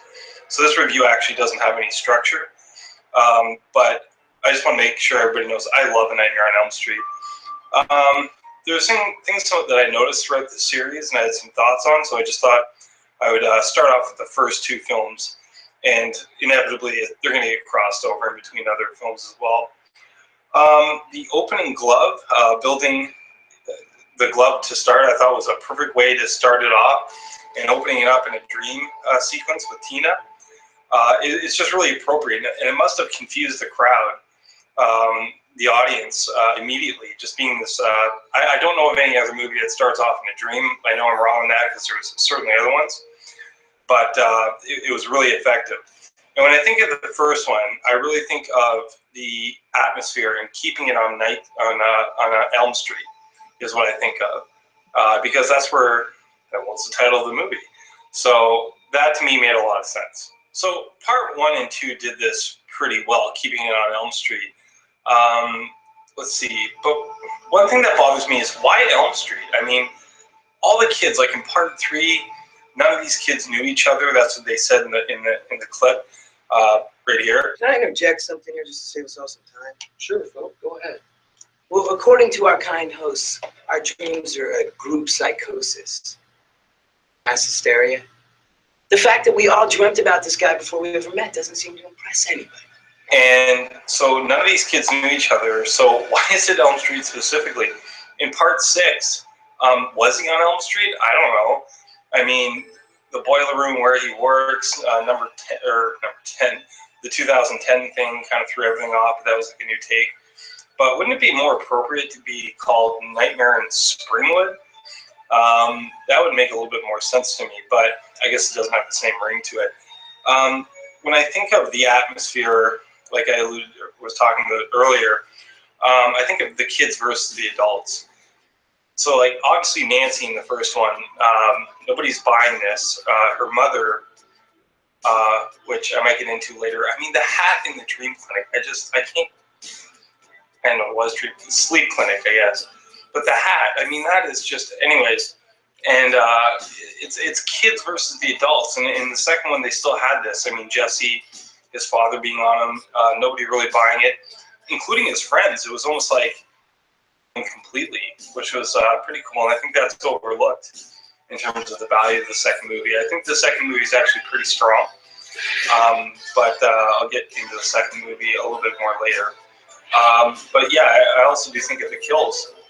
I mean, the first kill in the series is Tina, and I mean, it's just incredible. I mean, she's being streaked up the wall with this blood, coming down, and then on the bed is just like this sound, and it's just it's pretty gross. Rod in the jail wasn't so bad. I mean, he was just hung. Glenn, I mean, wow. I mean, like a fountain shooting out of his bed. That's just incredible. Great effects. I know how they did it, where they turned the house or the set upside down to achieve that effect. They also did that in the Tina scene, which was pretty cool. And another thing that I think changes over the series is in the first 2 films, Freddy's voice is just so intense. It's far more intense than any other film. So I'll show a couple clips here from number 1 and 2. And then number 3 wasn't so bad, but I'll show you one from number 5, and we can compare his voice over that span. So let's check it out. You think he was gonna get away from me? I know you too well now, Freddy. You die. Help yourself, fucker! Help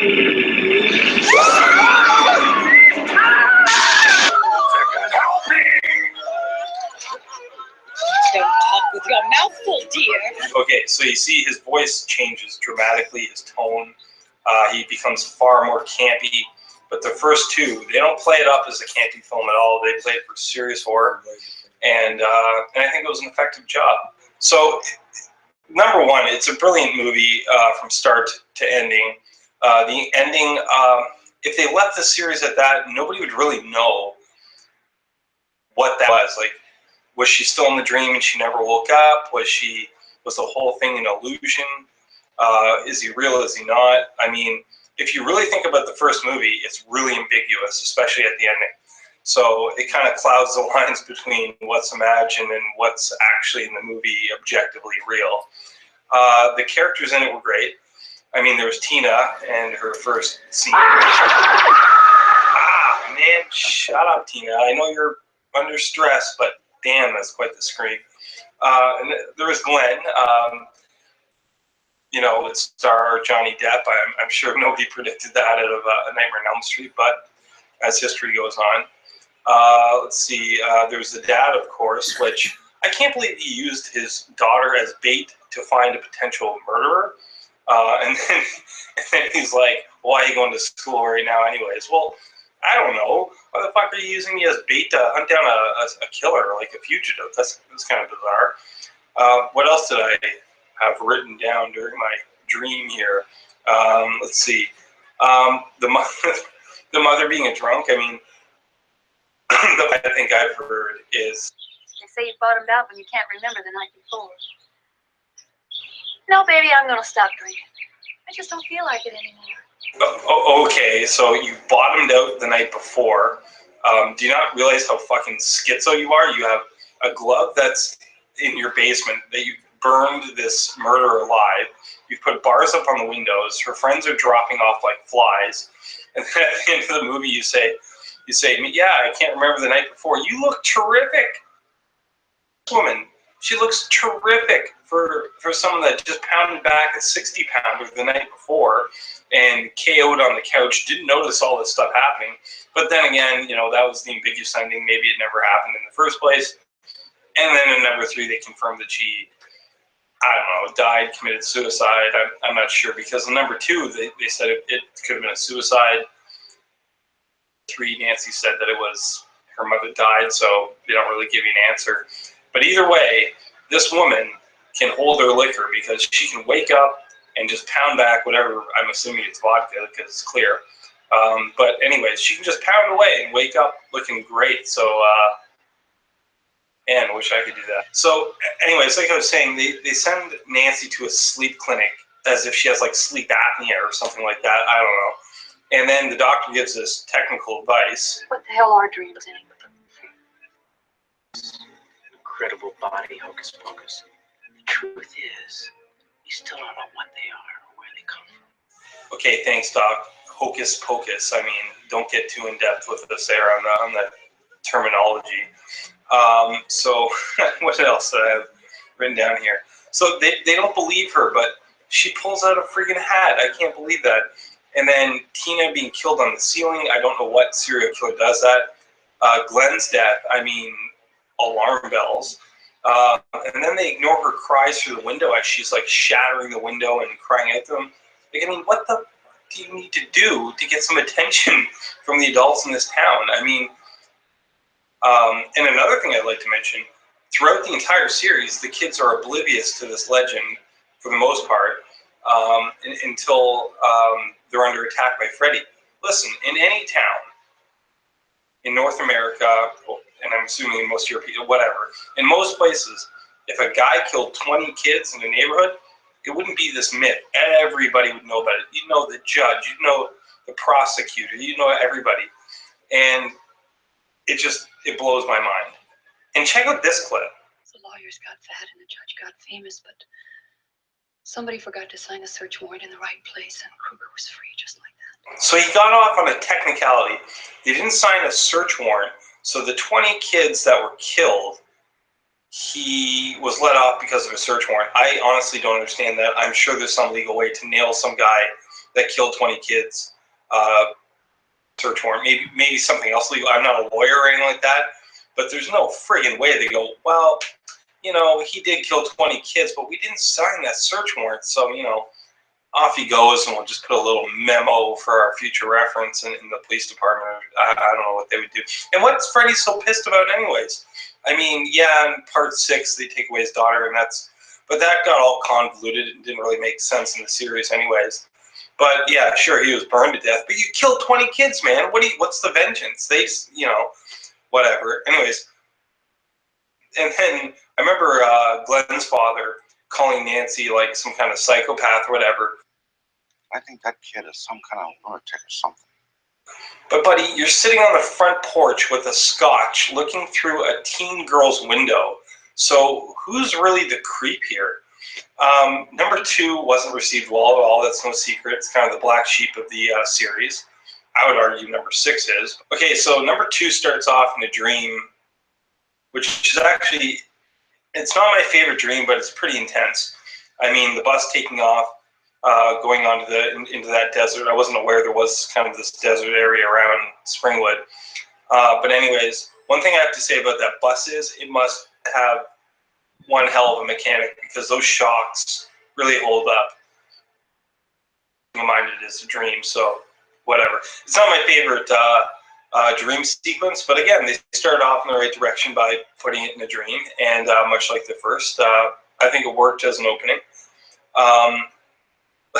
The story is just so dark, and it's just so different that it lost the same feel as the first one. The first one just captures this atmosphere that I can't really explain. The second one is a completely different atmosphere. It's more based, it's less based in the dream world, even though, well, yeah, no, it's less based in the dream world. And Freddy's coming out of Jesse, which I'll address that later as well. The heat in the house is ridiculous. Like, I mean, if it's burning records and things like that, wouldn't you get like second-degree burns on your body or something like that? As well, Jesse's scream.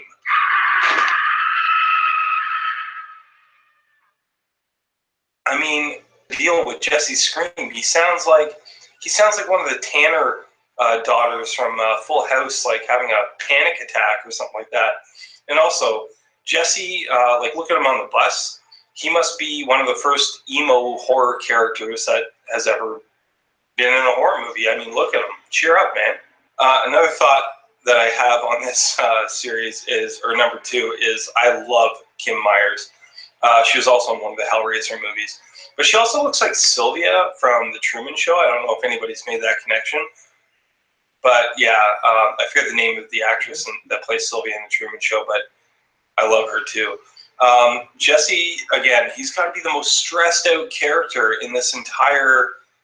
I mean, he's just freaking out and sweating and running around and hyper, and I can't sleep and stuff. And I get it. I mean, that's part of the Nightmare series, but he just brings it to a whole new level. Like, he needs like Thorazine and clonazepam, and he needs to be kind of locked up and just, you know, actually, if they put some Thorazine and clonazepam, no, because Freddy walked through the gate, so I guess he could just walk through the bars. But I don't know, something. Put him out. I mean, he's obviously dangerous being awake. And I guess that's all I really have to say about that. The history does get kind of muddled in terms of the timeline, because it's 5 years in advance from 1984, which would have to make it the first one take place, I guess, in like 1980 or 81. I forget when I did the timeline, because the timeline 1987 is when Dream Warriors happens, but now we got to push everything out of the way just because of what they said in one particular scene with the diary. So the timeline does get a little bit muddled there, which is fine. Use your imagination to make the connections. I don't like when people nitpick too much. And just an observation, in number 2, do you notice that they're shooting arrows in the schoolyard next to a baseball diamond with people jogging and leisurely laying around? Like, do you really think that's a good school policy? Is that a good idea to be shooting arrows, you know, I don't know. I tend to side with no. With no, yeah. Okay, the glove location is something that gets really messed up in the first three films. And I think everybody knows this. Like, in the first one, obviously, the mother pulls it out from the basement, and there it is, right? So mommy killed Freddy, and everything's solved, and there's the glove. Whatever. So that works for the first one. The second one, I often refer it as the second movie I refer to as the Gloveless Freddy, because it comes out of his fingers. And just to refer back to AVGN, do you remember that episode that he did on the video game with Freddy Krueger? He said for a moment, he's like, I think I have an explanation for that. That's probably what he was talking about.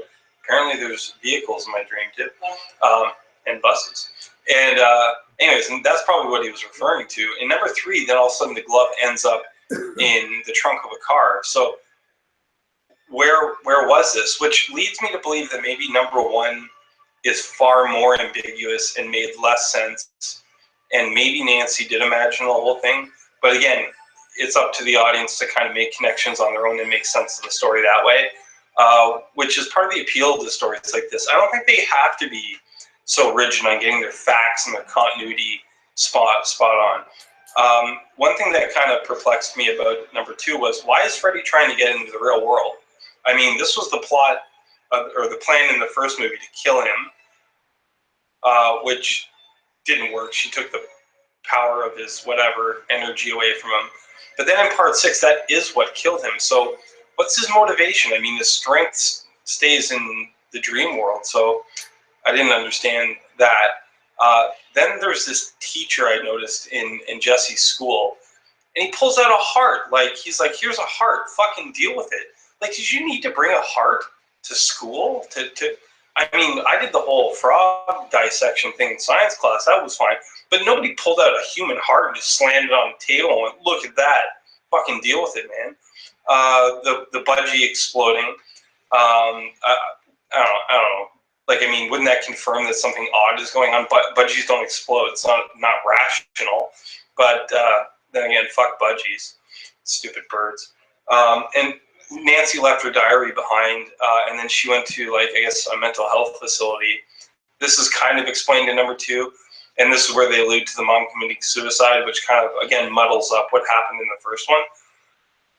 The biggest thing for me throughout this film is Freddy is seen in public by apparently numerous kids. Like, if you see the pool scene, there must be like 50 kids there.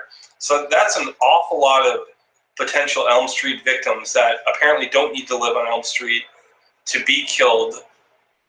And this is confirmed in number 3.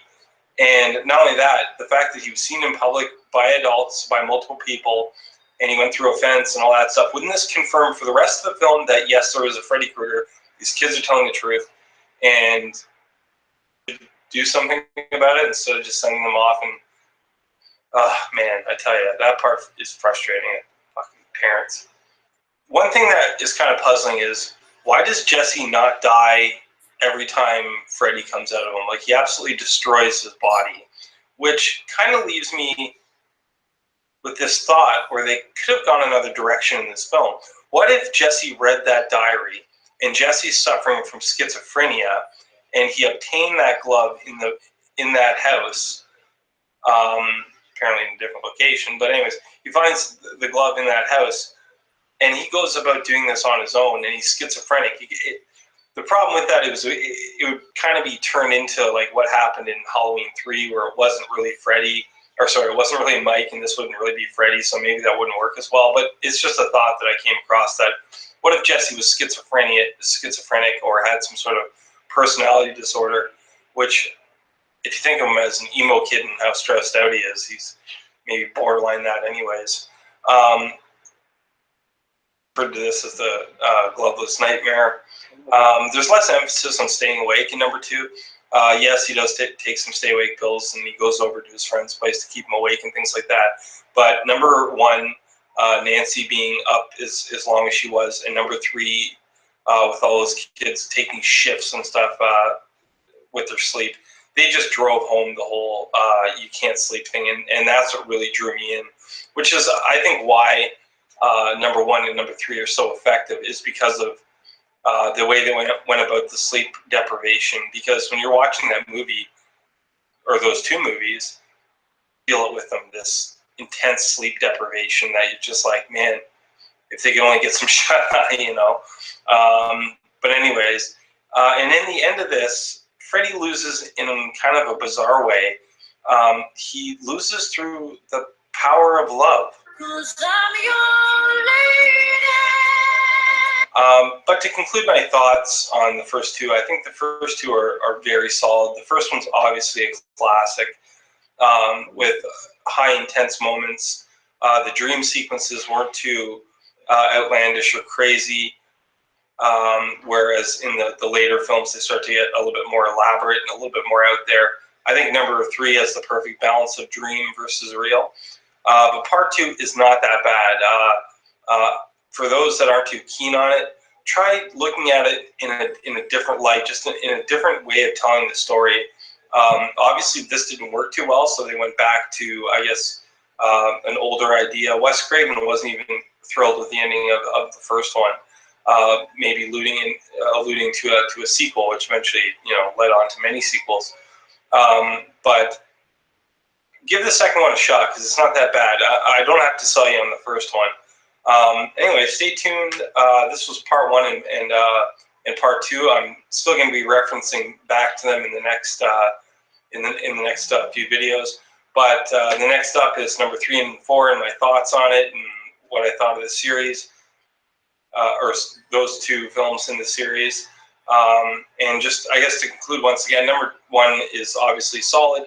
Number 2 is up in the air. It is the black sheep of the franchise, but it honestly isn't that bad. It's just different. It has Freddy in a different light, and I think that's what people were less attracted to in terms of the film. Anyways, this was a lot of fun. I guess I'm gonna fall back asleep here. And for some reason, I've also changed clothes. It's almost as if I did this on separate days. Anyway, stay tuned. I had a lot of fun, and we'll see you in part 2 of my perspective on the Nightmare on Elm Street series.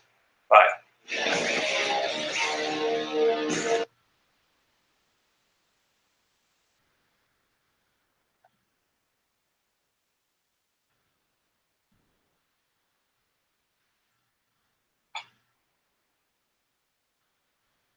Okay, well, I think that's it for tonight as far as the marathon goes. Thanks a lot, everybody, for tuning in. But I think that's it for tonight. Watching for about 4 hours now. If you stuck around, thanks a lot. And I don't know. So some stuff is coming out a little bit later, and looking forward to getting the series or the web or the YouTube page back going and rocking on strong. So I'll see you then on my next video. Might do another live, maybe another little mini marathon. But thanks for sticking around, guys. So take care. Bye.